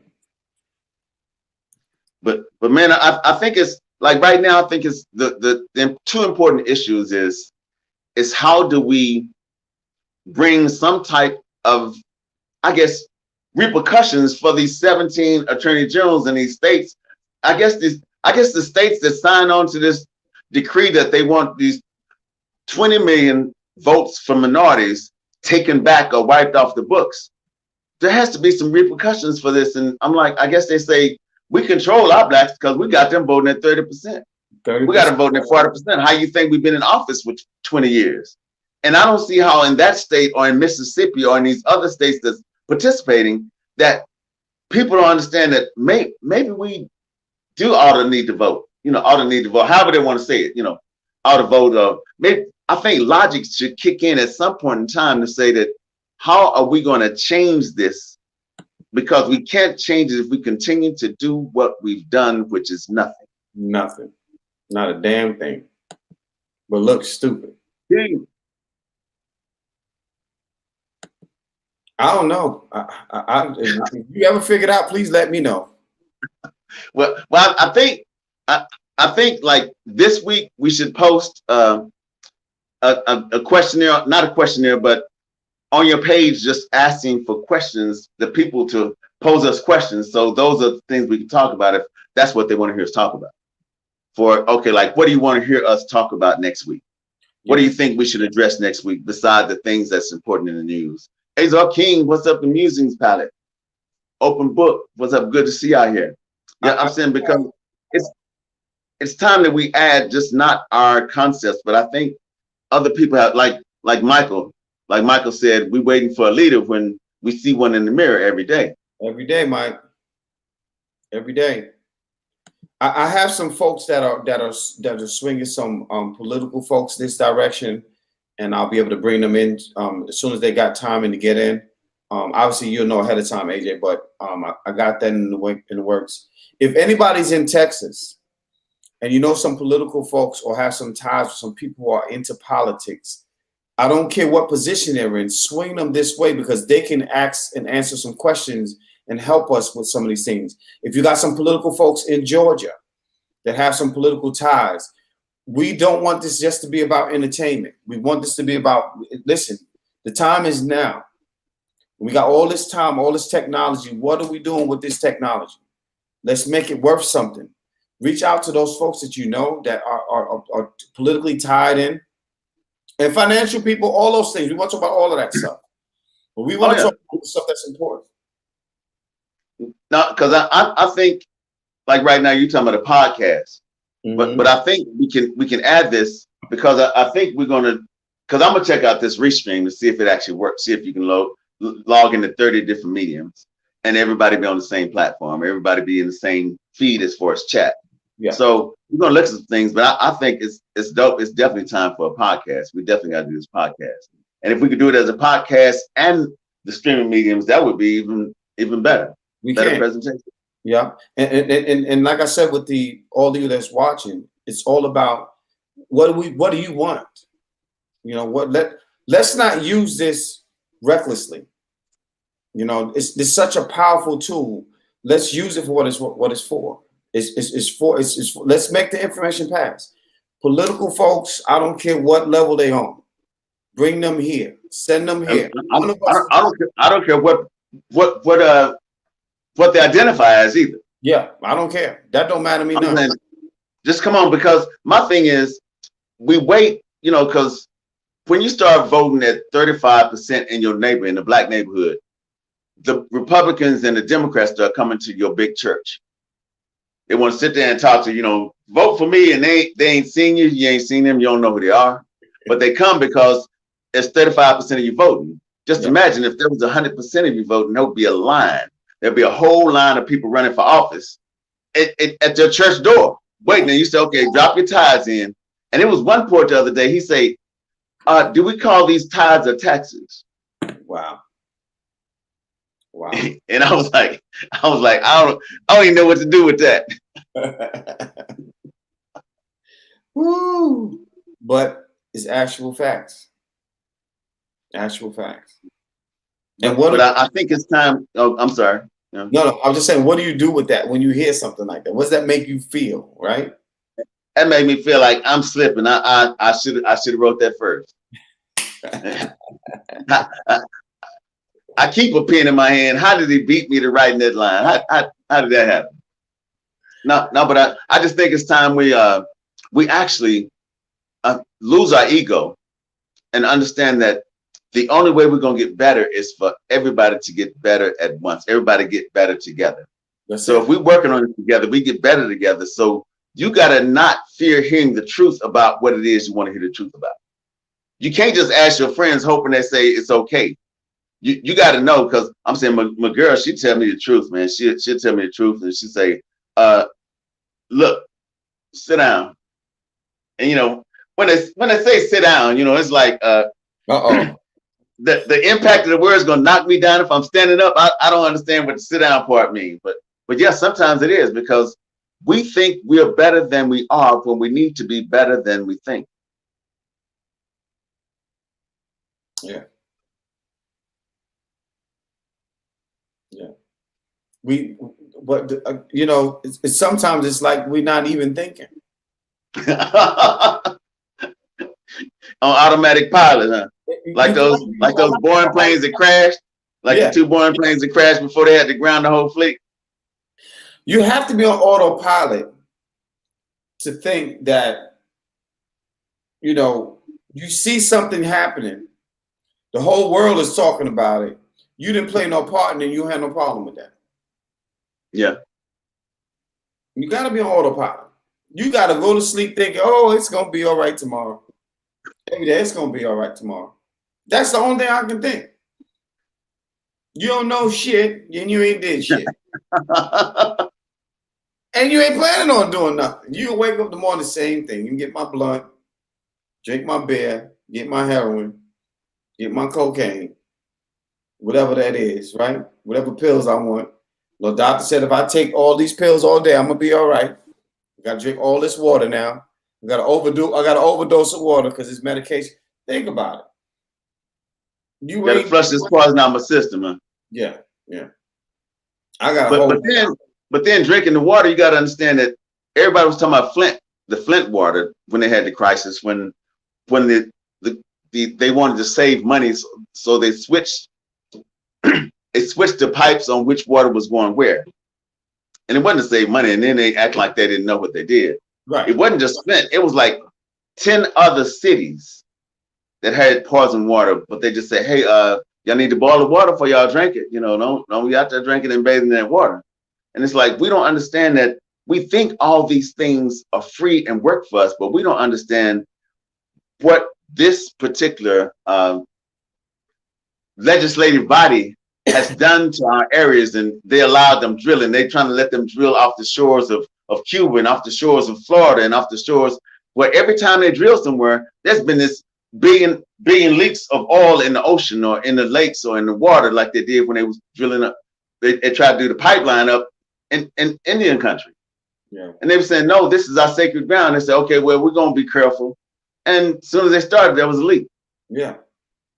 And we don't understand. We're not focused on how we better not just our community, but our society and this air that we breathe. And I'm saying there's reasons to vote.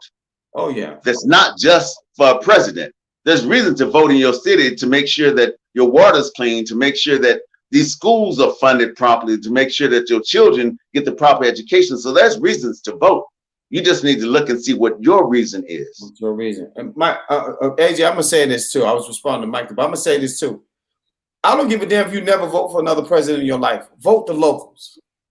Oh yeah. If you do that for me. Well, I'm not gonna say for me, for us. God damn it, because you're doing it for your own damn self. You just don't know no better. Vote local. I don't care if you don't vote for no president, because here's what people fail to realize: the president is the fall guy. He got some power, yeah. But it ain't up to him. It's up to your local people to put the shit in his face. Only thing they're arguing about is healthcare and medicine. That's their main shit. Because that's where their money at. And you turn the TV on, you see all kinds of medical commercials. You don't see nothing about buying real estate. You don't see nothing. You only see how to invest money. They tell you how to sue somebody. If you've been in an accident, or if you took this medicine, we'll show you how to call J.G. Wentworth. And then we'll get you some money to hold you. All that shit. But they don't teach you how to damn, you know what I'm saying? None of the other stuff matter to them. I always say, if America tell you it's good for you, run in the other direction. Man, I just want people to start listening, you know, because I started listening. I used to watch TV just for the commercials. I want everybody to start listening to the side effect of these, you know, this acne medicine. The side effects, you'd rather have acne. Or this arthritis medicine, the side effects is like, man, I'd rather for Arthur to just grab my hand and just be cramped up than to have these side effects that come with the medicine. That's why nobody's talking about the side effects of these present Pfizer and all these other drugs they're getting ready to inject you with. So, because I saw a couple of shows where they was asking people on the side effects, what are these side effects? Mm-hmm. And they changed the subject, like, okay, the FDA is going to scrutinize that, they're going to look at this, but if there's side effects, the commercials on TV tell you the side effects of hydrochloroquine or whatever it is, whatever drug they're talking about, they're gonna tell you the side effects. At least some of the easy side effects, which really ain't that easy when you hear them. At the end, may cause death. Yeah, and that's the last one. That's the last one. They say, yeah, it's gonna cause all the anal bleeding, anal bleeding, ear leakage or something, but hey, may cause death too, but you ain't gonna have the arthritis no more. Stroke and shit. Unreal. Macaulay Words, what's up? Good to see you, Nation of Yahweh. Yeah, today is Thursday, so Coach Ja and I have 10 times now. And right now you can actually participate on Coach Ja's YouTube page. It's Coach Ja Smalls on YouTube, or you can go to his Instagram or my Instagram or his Facebook. But we're trying to merge these platforms. This is basically the second show. So we're going to make it work. We're going to get it to where everybody's has the ability to read all the comments in the show. Yeah. So we're going to do this. We're going to turn it into a podcast. We're going to grow this the way we grow it. But our plan was to start it, so we couldn't wait till it became this tree. So we had to start using it as seeds. Mm-hmm. So yeah, these are the seeds of the show. So we're going to grow it into an oak. Oh yeah. And share it with your folks, man. This is where we want all our information. Y'all may have information. We bring somebody on, you give this information, because we need to reach our people.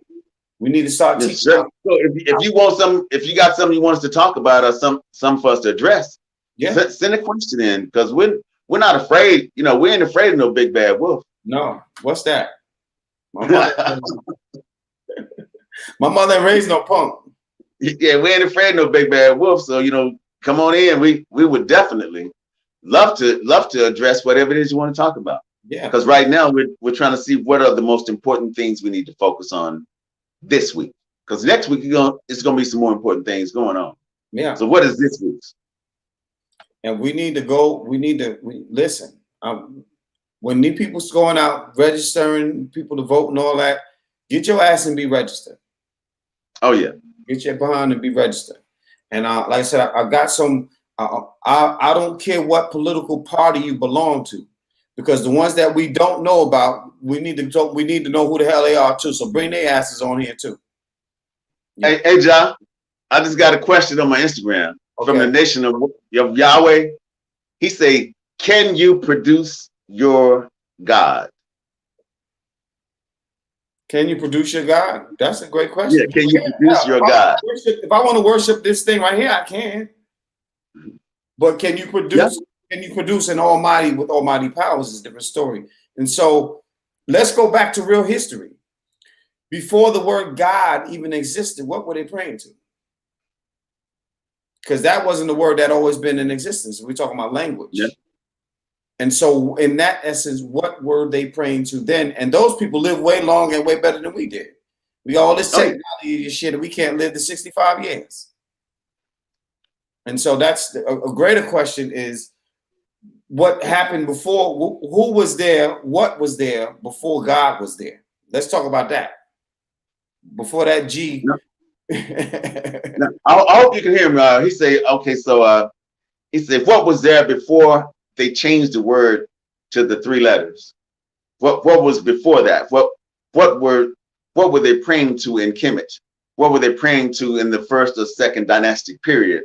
What was going on then? Who were they looking up to? So what was God? Was it just a person, or was it some higher being? So those are questions we need to delve into, so we can have a whole show about that. Absolutely. But yeah, I'm saying we ain't afraid of trying to produce an answer to your question. It's just that the answer to your question is going to take us some time to bring everybody's level of understanding into to say that we're starting here. We're starting here, but yeah, Yahweh, I agree. Yahweh, he said Yahweh was the name before the 3-letter.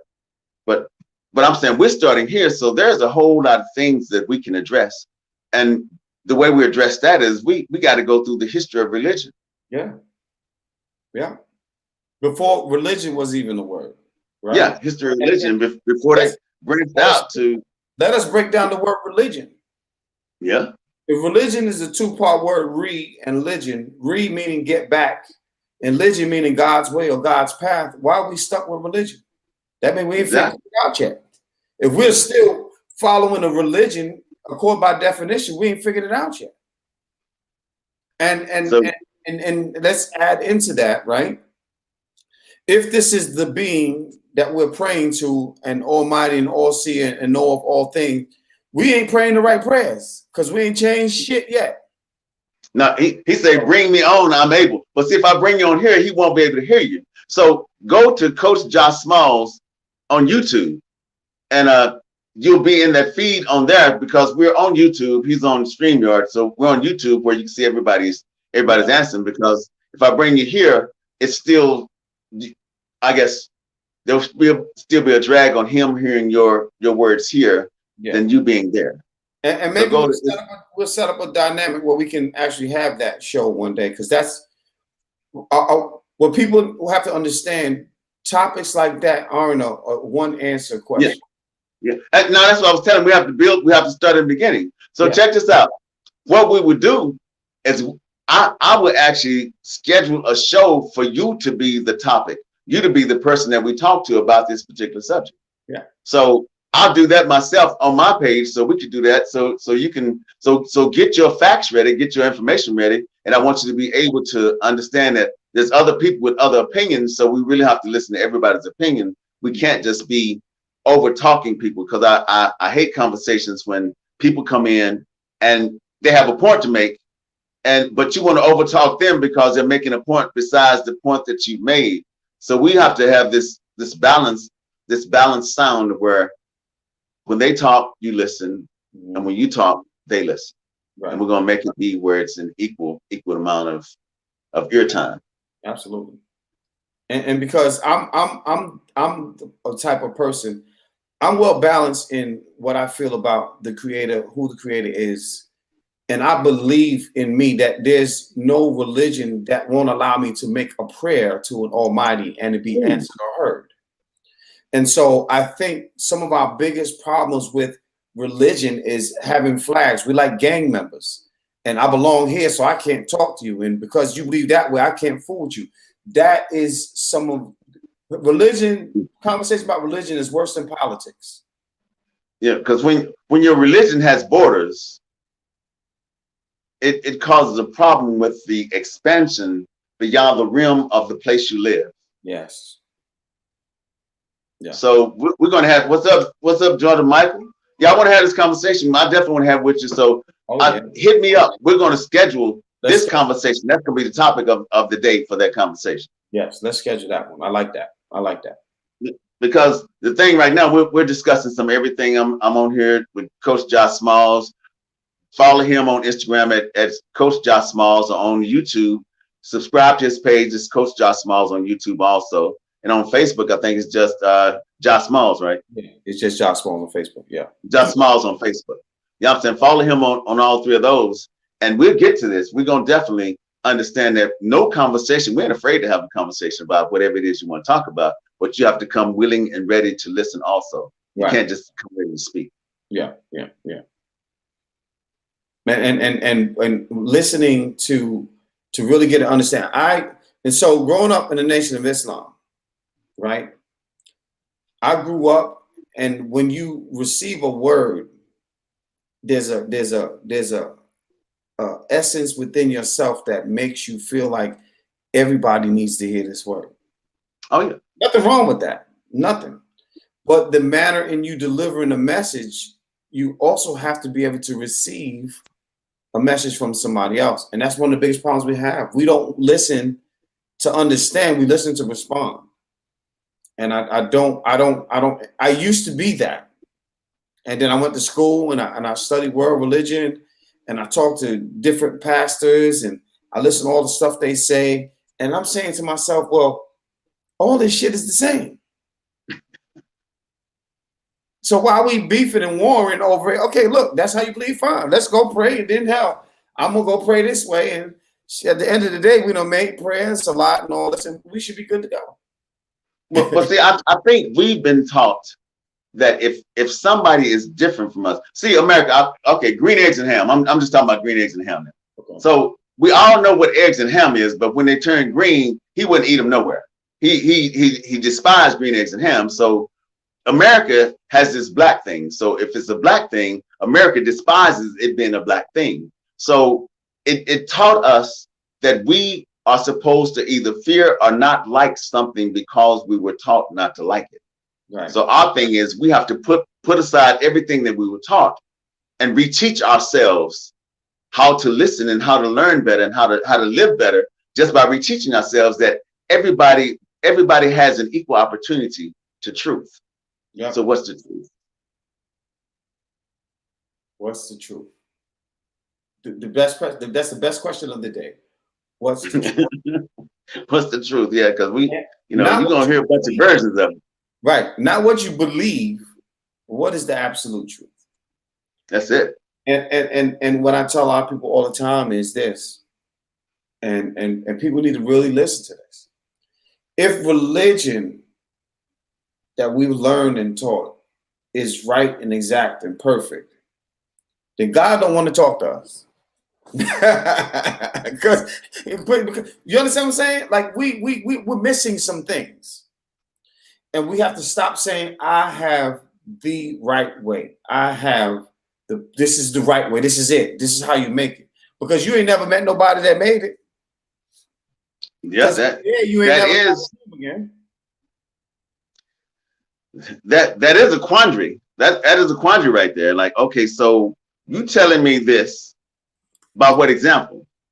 By what example? It was this guy sending me this information. He said he could actually fill out the grant, because Bill and Melinda Gates, they got these grants they're giving to small businesses now. Mm-hmm.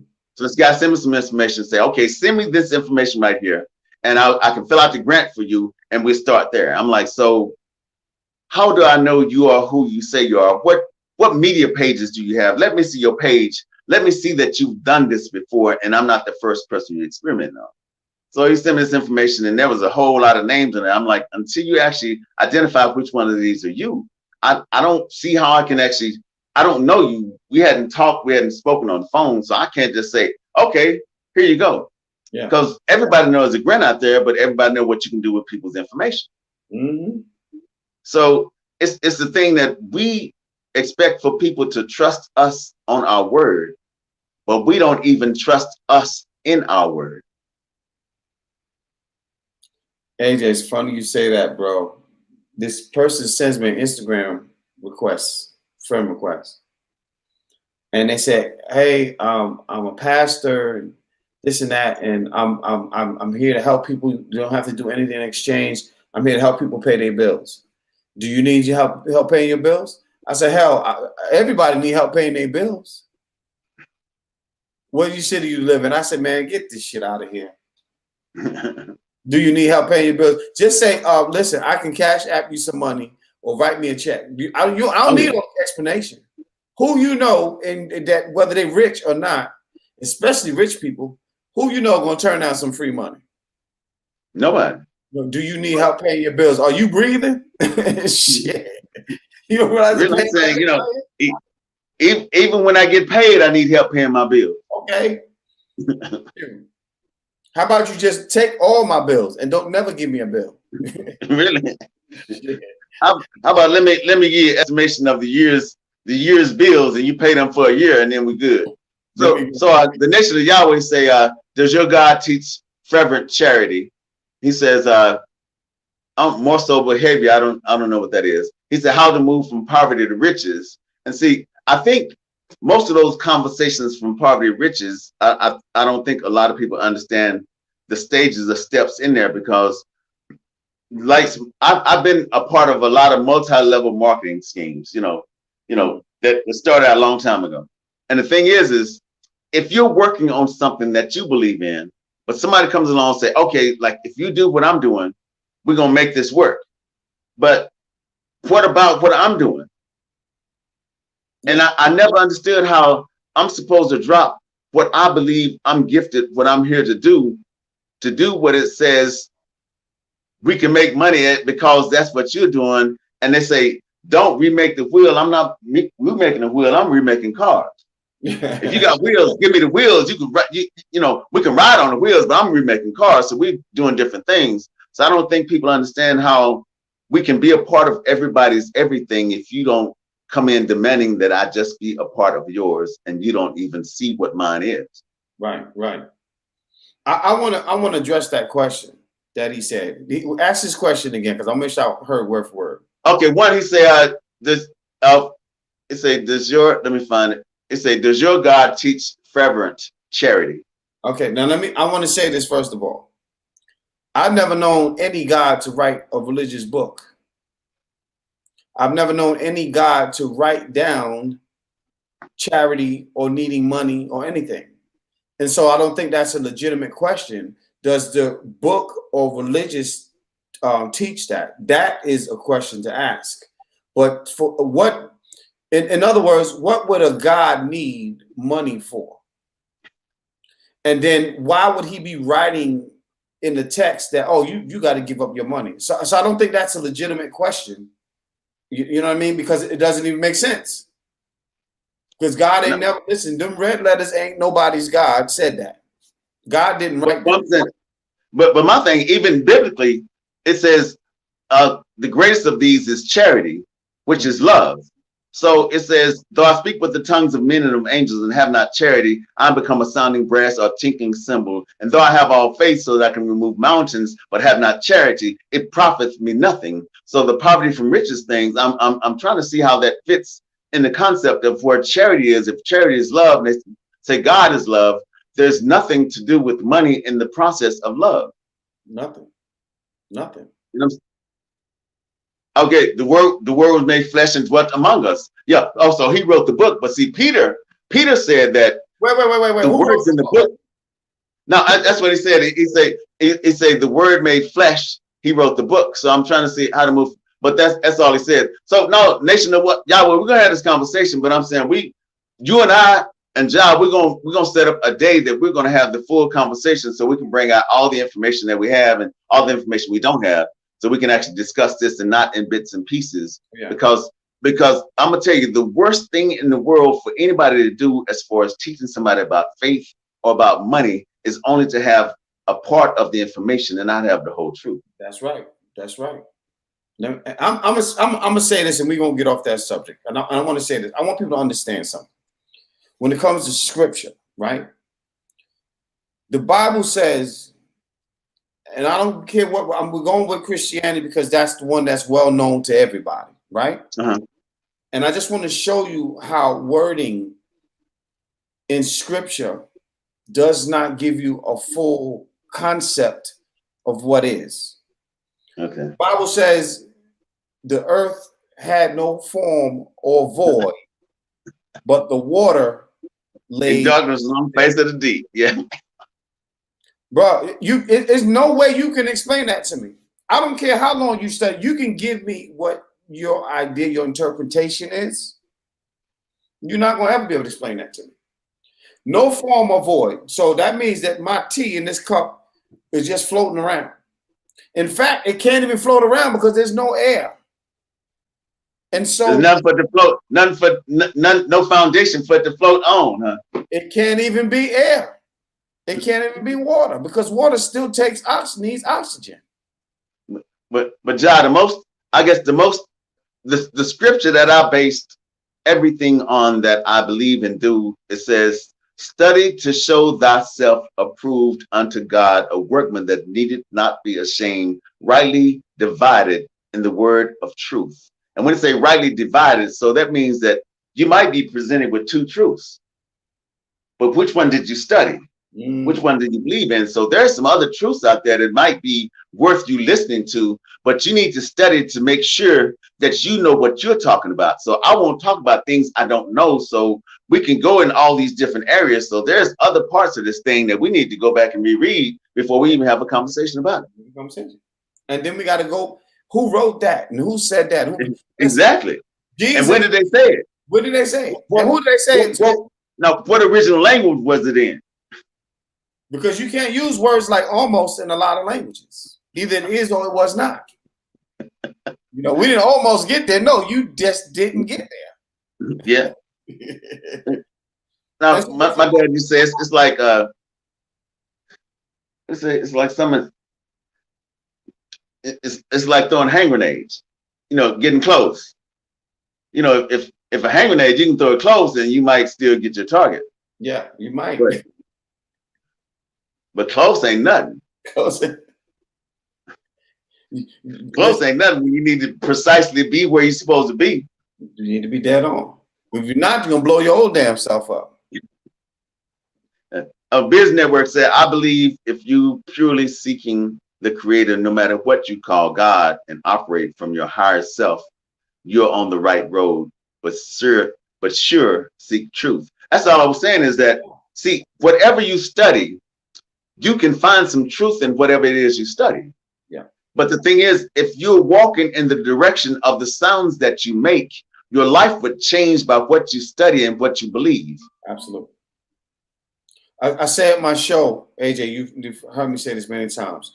Practice loving yourself to teach the world how to love you. And I'm saying that because when you start professing love of self, everything about your actions change. And then people see that. And you don't have to ask me what my religion is or what God I belong to, because in the essence, you're just paying attention to how I'm moving about in this world. And that's, I think we spend too much time, we invest too much time in what other people believe and trying to profess our thing to be the right thing. What about people who don't believe in a God, but live very healthy and spiritual lives and believe in energies and things like that? I don't tell them that they're wrong. Hell, half of them living better than me. Yeah. Better health, better spiritual grounding, you know? And so, you know, it's a slippery slope when you're dealing with a lot of belief systems and things like that. But when you go back, we have to go to the beginning. Don't tell me about the book. Tell me where that came from. Yeah, but see, that's the problem. See, the problem is when we talk about, okay, we talk about history, we talk about American history, we talk about other histories. But if you don't talk about the dynastic periods that go way before BC and AD, see, there was a time before BC and AD. So who determined what BC was and what AD is? Yeah. So we have to have that argument first before we go any further, because there's some problems in that concept.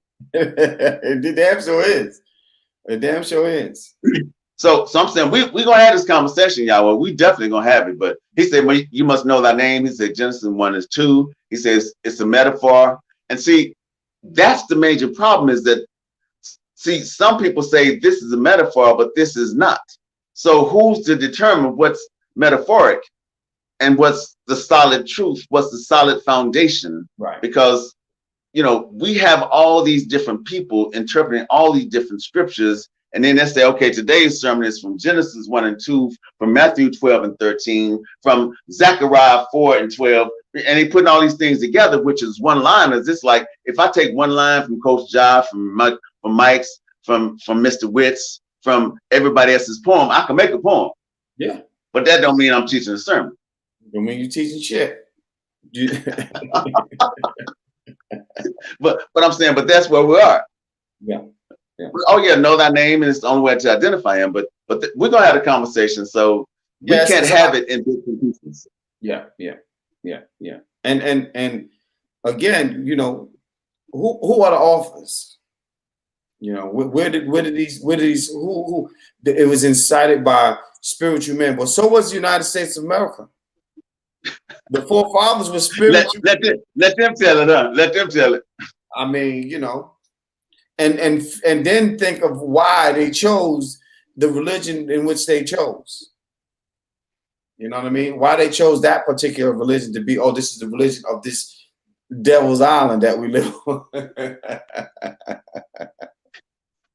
But you know something? I think the greatest thing is that we see, there's countries, I've been to other countries and I participated in the culture. I've been to other countries that don't have the freedoms we have of speech. I always tell people, speech is free, but it's sound at cost. So we got to watch. You don't have to watch what you say. You got to watch how you say it. How you say it. So we really have to be more of a poet in our real lives than we are on our page lives. Yeah. That makes sense, because we have page lives, but our real life matters so much that we have to watch how we say things and make sure that what matters to us matters to the people around us, or make sure that we matter to the people around us the way we say they matter to us. Yeah. And what is your purpose of asking said questions and delivering said messages? You know, I want to know that why we having that discussion. If that discussion is to bring it to the light, no, leave me in the dark because I'm cool where I'm at right now. And I only say that because you don't see my light don't mean that my light ain't good. If the Creator is not blessing me in what I'm doing, I would not be able to do a lot of things that I'm already doing. And so I don't like when people, and I'm not saying that this brother is doing that. I don't want to make that mistake. I'm not saying that he's doing it, but I don't like when people have suggestions for me. I might not be ready for your suggestions. I am, but you know, my response is what you might not be ready for me. No, well, see, I took it because I was saying that the show doesn't have a format. It doesn't mind what we talk about, right. But it's just some subjects we need to have a full show on. Absolutely. And I wasn't expecting that to come up, but I'm just saying we will schedule a time to have that full conversation. Yeah. So we're not dodging or evading any type of conversation. Like you said, what is the intent of bringing this up in the middle of this conversation? What do you want everybody to get from it? What are you trying to teach us? Right. How do you want us to react to this newfound knowledge that you're going to bestow upon us? Right. How should it affect our tomorrow? And then how should it affect our right now? And then ask yourself, are you able to accept what might come from that particular conversation? Because it may not be what you want.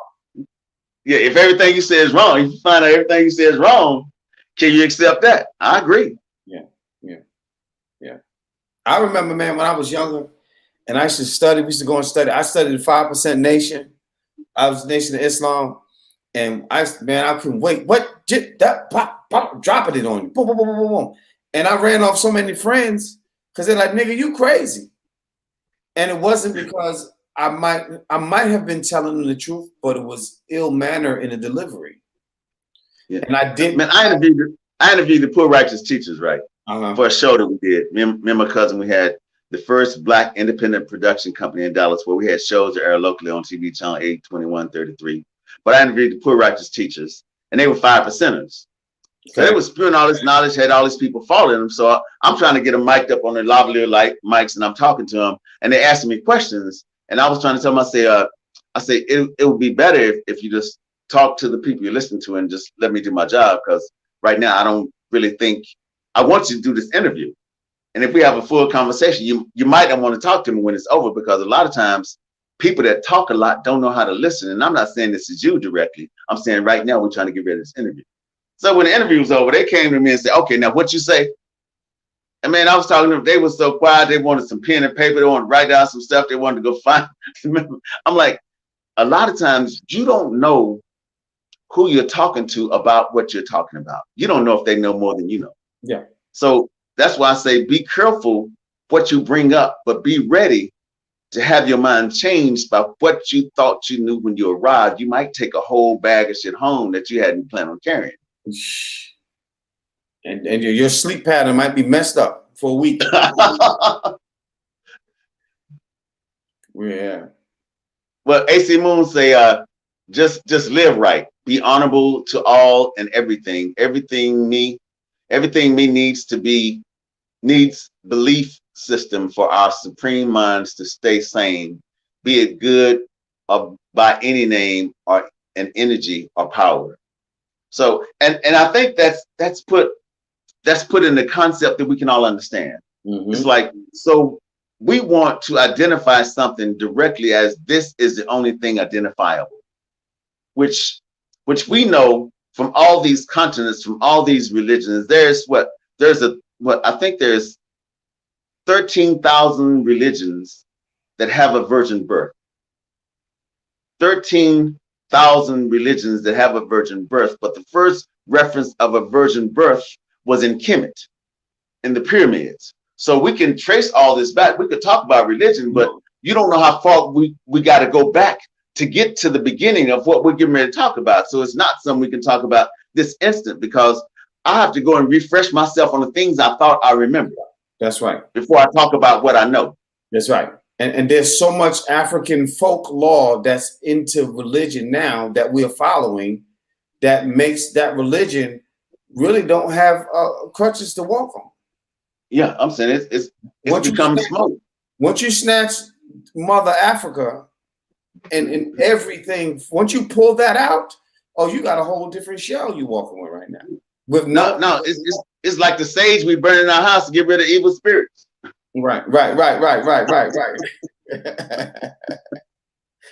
And then wonder why your ass can't sleep now. Yeah, did you burn that sage today? That's what I say we don't know. See, a lot of people don't. We haven't reread enough history to know where we came from or why we're here. You know, because I was, Malcolm X's house, the house that Malcolm X was born in and raised in, was owned by some white people before that. But before that, it was built on a black cemetery, built on bodies that were not removed, just the headstones were taken away.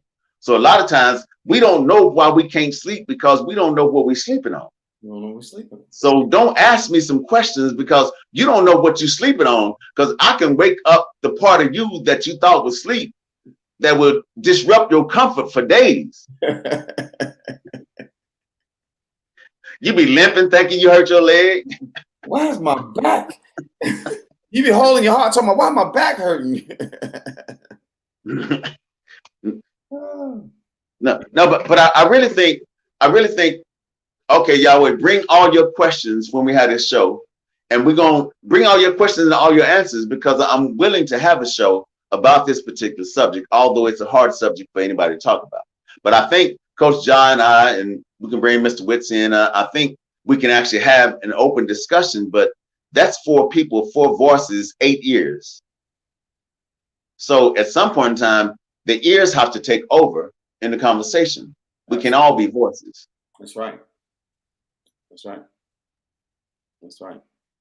And learning to listen and not to respond. That's some of the biggest problem we have, especially when we know it. Oh, I know I'm right. I'm telling you, we just ready to respond.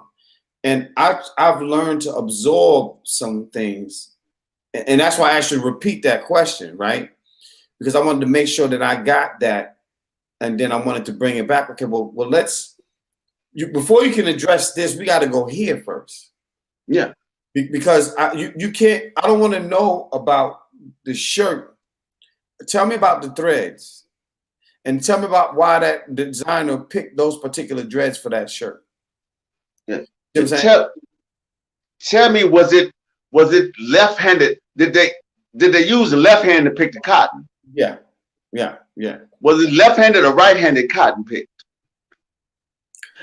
Because now we right. No, but Biz Network says study to show thyself approved. I'm saying, and that's the one I said, because to me that's really the most important scripture in the whole Bible, because a lot of people want you to know what they learned from the Bible, but they can't tell you where they learned it from. They can't tell you where they learned. So if you study yourself, then you know what you've read, and we can talk about it. I can go and write down my references to what I want to talk to you about, but I can't sit here and tell you all the exact references right now. But I think if we're going to have a conversation, we need to do our research. So we got to start with the first dynasty period to say, okay, if the Bible is 2,000 years old, the first dynasty was what, 100,000 years ago. So I'm saying, so there's a bit of time missing from the time that we're going to talk about. I'm just saying, there's some time, unscheduled time we hadn't talked about. We got to address that first, right? How the hell we get here? Exactly. So we need to go from beginning to wherever you think the beginning is. Which beginning we're starting with? Yeah. Because we can't go. We need to go as far to the beginning as we can. Oh yeah. Because if not, bro, we don't cut off too much. Yeah. When you put your clothes on, when you put your pants on, you pull your pants from your feet all the way up, not halfway. Well, I don't know. Some of these kids, they go halfway. Someone stop it halfway up. But you can't start putting your clothes on at your kneecap. Your pants start from the foot all the way up. Your toes is the first thing in the pants. First, you got to grab them with your hands, right? Unfold them or take them off the hanger. You got some stuff got to happen before you can even put the pants on. Even if you're picking them up off the floor because you wore them for 2 days and you just drop them down there on the floor in the dirty clothes pile. You still got to grab them with your hands, fix them in a way that you can start to put your toes in and pull the pant leg up. And you can't get one up. You got to put the other one in on top of that. So it's a lot of stuff that we got to go back to before we can even begin to get to this point where we can talk about this is where we at now. And we still got to talk about who made that tie. Yeah. Who designed the tie? Who designed it? So yeah, man. Yeah. Brown Sugar Reed said, "What's the topic?" The topic we were just talking about religion, but we're gonna have a full show where we bring Nation of Yahweh in and we're gonna talk about religion. But we were just saying that we have to go back to the beginning of the beginning so we can start somewhere that we can all agree was the beginning of something and not just 2,000 years ago, because life has been going on longer than 2,000 years. I'm just saying. So yeah, we're gonna have that topic, but we were talking about everything. I'm on here with Coach Josh Smalls. He's actually on StreamYard, so you can go to his YouTube page. His YouTube is Coach Josh Smalls on YouTube. You can see the full thread of what everybody's saying. You can stay here and listen to the conversation, but we're taking whatever topic you want to give, whatever question you want to ask, and you say, what's the topic? The topic is the one that you post. Yeah, the one you ain't asked yet. Yeah, the one you want to hear about. Yeah. But I'm definitely all for it. But like I said, just like you said, we just need to be open. And I always tell people, if you're going to ask a question, brace yourself for the answer. No, Brown Sugar Reed said, "Oh, child, religion is the hardest topic to discuss without hurting people's feelings." Well, and that in a nutshell helps me understand. If your feelings is hurt over religious talk, you might as well throw your religion away because you don't own it yet anyway. Yeah. Because my interpretation or my understanding of something that I don't practice should not deter you for something that you believe is the truth. You know, yeah, I'm saying, oh, the Nation of Islam, you know, they this and that and other thing. But guess what? The Nation of Islam raised me. And I could probably point out more people that love me with the not even understanding that's how I was raised in the first place. And then when I tell them, they're like, oh, wow, I didn't even know that. And so I have friends who grew up in the church and they have the same effect on people. And so people need to understand that your belief and your faith, that's yours to own. And there's nothing wrong with that. But the problem happens when I'm going to tell you that my God is the true God and your God is whatever that's supposed to be. And not giving that balance of respect because we think and believe differently. And ain't nothing wrong with that. I'd rather believe differently and not have the conversation because you might not handle it. Do you know Mighty Mike McGee? No. Anyway, he's a poet. He was in the champion a couple of times. He has a poem about like my God is mad at your God. And that's what the whole poem is about. But it was just interesting the way you said it. It's like, yeah, we want to say that my God is bigger than your God, but we both can't see our God. So how are we gonna have that determination on whose God got the biggest muscles? And I don't know how we discuss that. I don't know how we talk about that. So. Is it the genie in the lamp? Venus asks, what about voodoo? Let's talk about that. Because we come from a people who that's what they've done. Listen, we didn't have medicines. We went to the doctor. We went to the voodoo doctor. He'd cook up some leaves and this and that and pat that on you. The religious practices that they grabbed things from and made a religion and told us it was wrong. Let me go a step further. Venus, I'm glad you asked that question. I'm gonna give a reference to that's real relatable for people to understand. Because people are scared of voodoo because they don't understand. Let me show you what the pale face did to the natives. Natives was doing smoking peace pipes and all their medicines and rituals and hallucinogenic things. They was doing all that stuff. Well, these foreign people came in and said, oh, that's illegal. They took and gathered all their stuff and found out how to produce it and sold the shit back to them. So you can do it now. It's okay. It's safe. That's the same thing they did with religion. All the medicine practices that we did, that we call voodoo and all those spiritual beliefs, they took it and said that's illegal. they found a way to nigger rig it, because that's what they did. They nigger rigged the shit, and they sold it right back to us in religion. They said, here you go. This is what you need. This is the true way to get it. If there are the slave owners, children are still pushing the same shit that their fathers gave them to give to you a long time ago, and you still practicing, then you in trouble. You are in trouble. They keep telling, oh, voodoo. If voodoo, listen, if voodoo was as wicked as they say it is, right? Look at Haiti. That's supposed to be all they practice down there, right? They ain't cleansed this earth of these damn devils that got it all fucked up yet. If that's what that is, we don't have no understanding, but we just going by what people tell us. Think about that. Anything you know about Haitian people, they always say they do voodoo, but they ain't out yet. Now, but I think what we have to understand is that for somebody else, see, that's where if somebody else calls something else bad, it's like when God said everything He made was good, we have to figure out who came through here and decided which words they were going to check off and put in this black mark and say, okay, this is a bad word, this is a bad word, this is a bad word.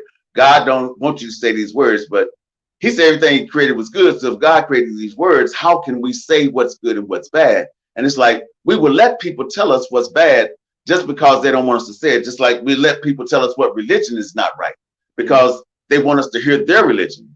They want us to believe like they believe. If we don't believe like they believe, they don't believe we believe. And that's the easiest way to say that. It might be a tongue twister, but it's the truth. It's the truth. It's the truth. Because I don't believe in green eggs and ham ain't good for me. I'm something wrong with me because everybody else do. Yeah, exactly. You know, don't eat that pork, don't eat that bacon. And I'm like, I understand what happened. I said, I understand how it seems that that's okay, you know, that would work. But my thing is, I'm eating some bacon in the morning. I went and bought some of that thick cut applewood bacon because it smells good in the morning when you're making that coffee and it tastes good in the morning. So I'm eating better, but eating better don't mean I need to eat like you. Don't mean I need to go to Burger King and get some of that alternate meat burger or whatever they want to call it. You know, because I was a vegetarian for about 8 years, man. I was a vegetarian for 8 years. Then I got married. She had 3 kids. So I was buying vegetarian food and food for the house. And budgets just ain't that big. You got to figure out. So, you know, first I started, you know, letting a little beef in and, you know, whatever, cooking, because I cook all the time.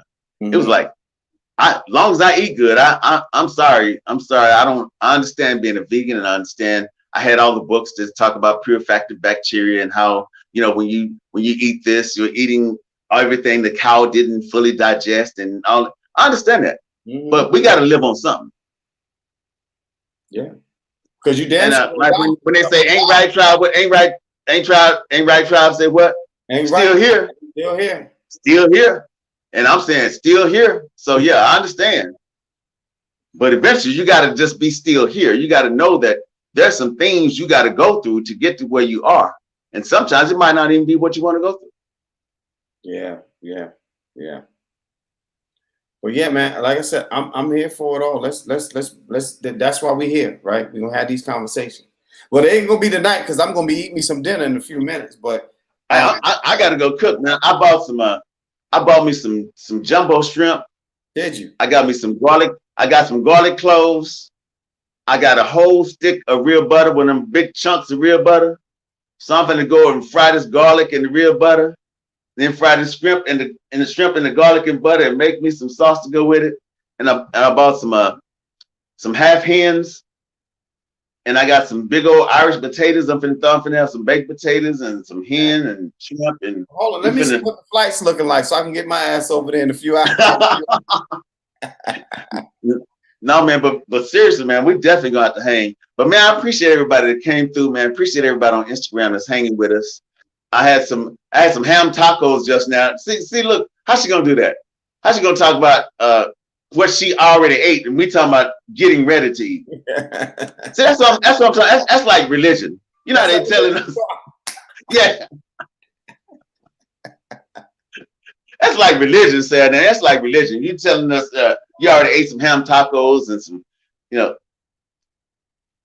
Stuff the baked potato. Oh, definitely stuff it with some shrimp and some sour cream and Yeah, we got some shrimp downstairs too. I just got to figure out what I'm eating. I got to get down here and figure it out. It's 9:30, and Kendrick, somebody a cook off. listen, I ain't cooking off nothing. I'm gonna cook off the top of this stove and feed my belly. That's what I'm getting ready to cook off. but check this out, man. I appreciate everybody coming. I just wanted to say, man, Coach Ja, man, I appreciate your time, man. Appreciate you hanging, man. Appreciate you blessing me with hanging with you. Oh, AJ, that's right back at you, man. I'm just the mirror, man. I really appreciate here and being able to be spending these moments and learning from each other. Like we teach each one, and that's what we're here for. And everybody's on the live, on IG Live, everybody's on Facebook and Instagram. I got both of my Facebook pages up and on the YouTube and IG, man. Thank y'all so much for tuning in. And like I say, send y'all questions and be ready. Let's talk, man. Let's talk about the hard topics. Let's talk about the funny topics, whatever y'all want to talk about. Rest in peace. We're doing this every Thursday. Debo died. They said Debo died. Tiny Lester. Yeah. Listen, yeah, they said he died. That's sad. Yeah, it's sad. But we're doing this every Thursday. So if you got like brown sugar, you want us to talk about something, send us the topic and we'll prepare it. If you send us the day of, we're gonna talk about it. If you send us the day before, we will prepare for the topic. Yeah. So send us whatever you want to talk about. And yeah, Yahweh, we're gonna definitely sit down and have this full conversation about religion and not just about religion and about gods and about other gods and about where religion started and why religion is good and why religion is bad. I want to have the full conversation. Yeah. But we have to sit down and prepare to have this conversation because I don't want just inferences of what you think or what you were taught by somebody else. Right. I want to know what you know and how you know what it is you know. Yeah. We got to go back. And Brown, she's talking about she had peppered steak and broccoli. You see how they work? We talking about eating. Everybody trying to throw these, trying to make me change my menu. Just wrong. I know. Yeah. Well, look, man, we appreciate all of y'all so much, man, for sticking in with us. AJ, we got more work to do, brother, and we on. Oh, definitely. We're gonna definitely talk more about this Georgia thing, man, because there's early voting going on right now, but the vote is the 5th of January, 2021. Okay. And we got to figure out who those million people are that didn't vote on the 3rd and try and make sure they go out and vote this time so they can think that the election is rigged again because they don't know where all these black votes came from. And I want them to wonder where all these black votes came from because I want us to participate at 100%. 100%. We got to that's the goal, 100%. The world, not the United States, the entire world changes when we get 100% of the black vote in. 100%. Exactly. Because now they got to come to us. So, yeah. Anyway, man, let's shut this down so we can go eat. Blessings. Peace and love to everybody. Love y'all, man. And we're going to check y'all next week. We'll see y'all. Y'all already know what it is. We'll be right back. Same time, same channel. Send your questions to AJ Houston. Send your questions to me, Coach Ja. And we'll get on it. We'll talk about it. For sure. Appreciate it. AJ, you finished? We the people. Oh, yeah, I finished.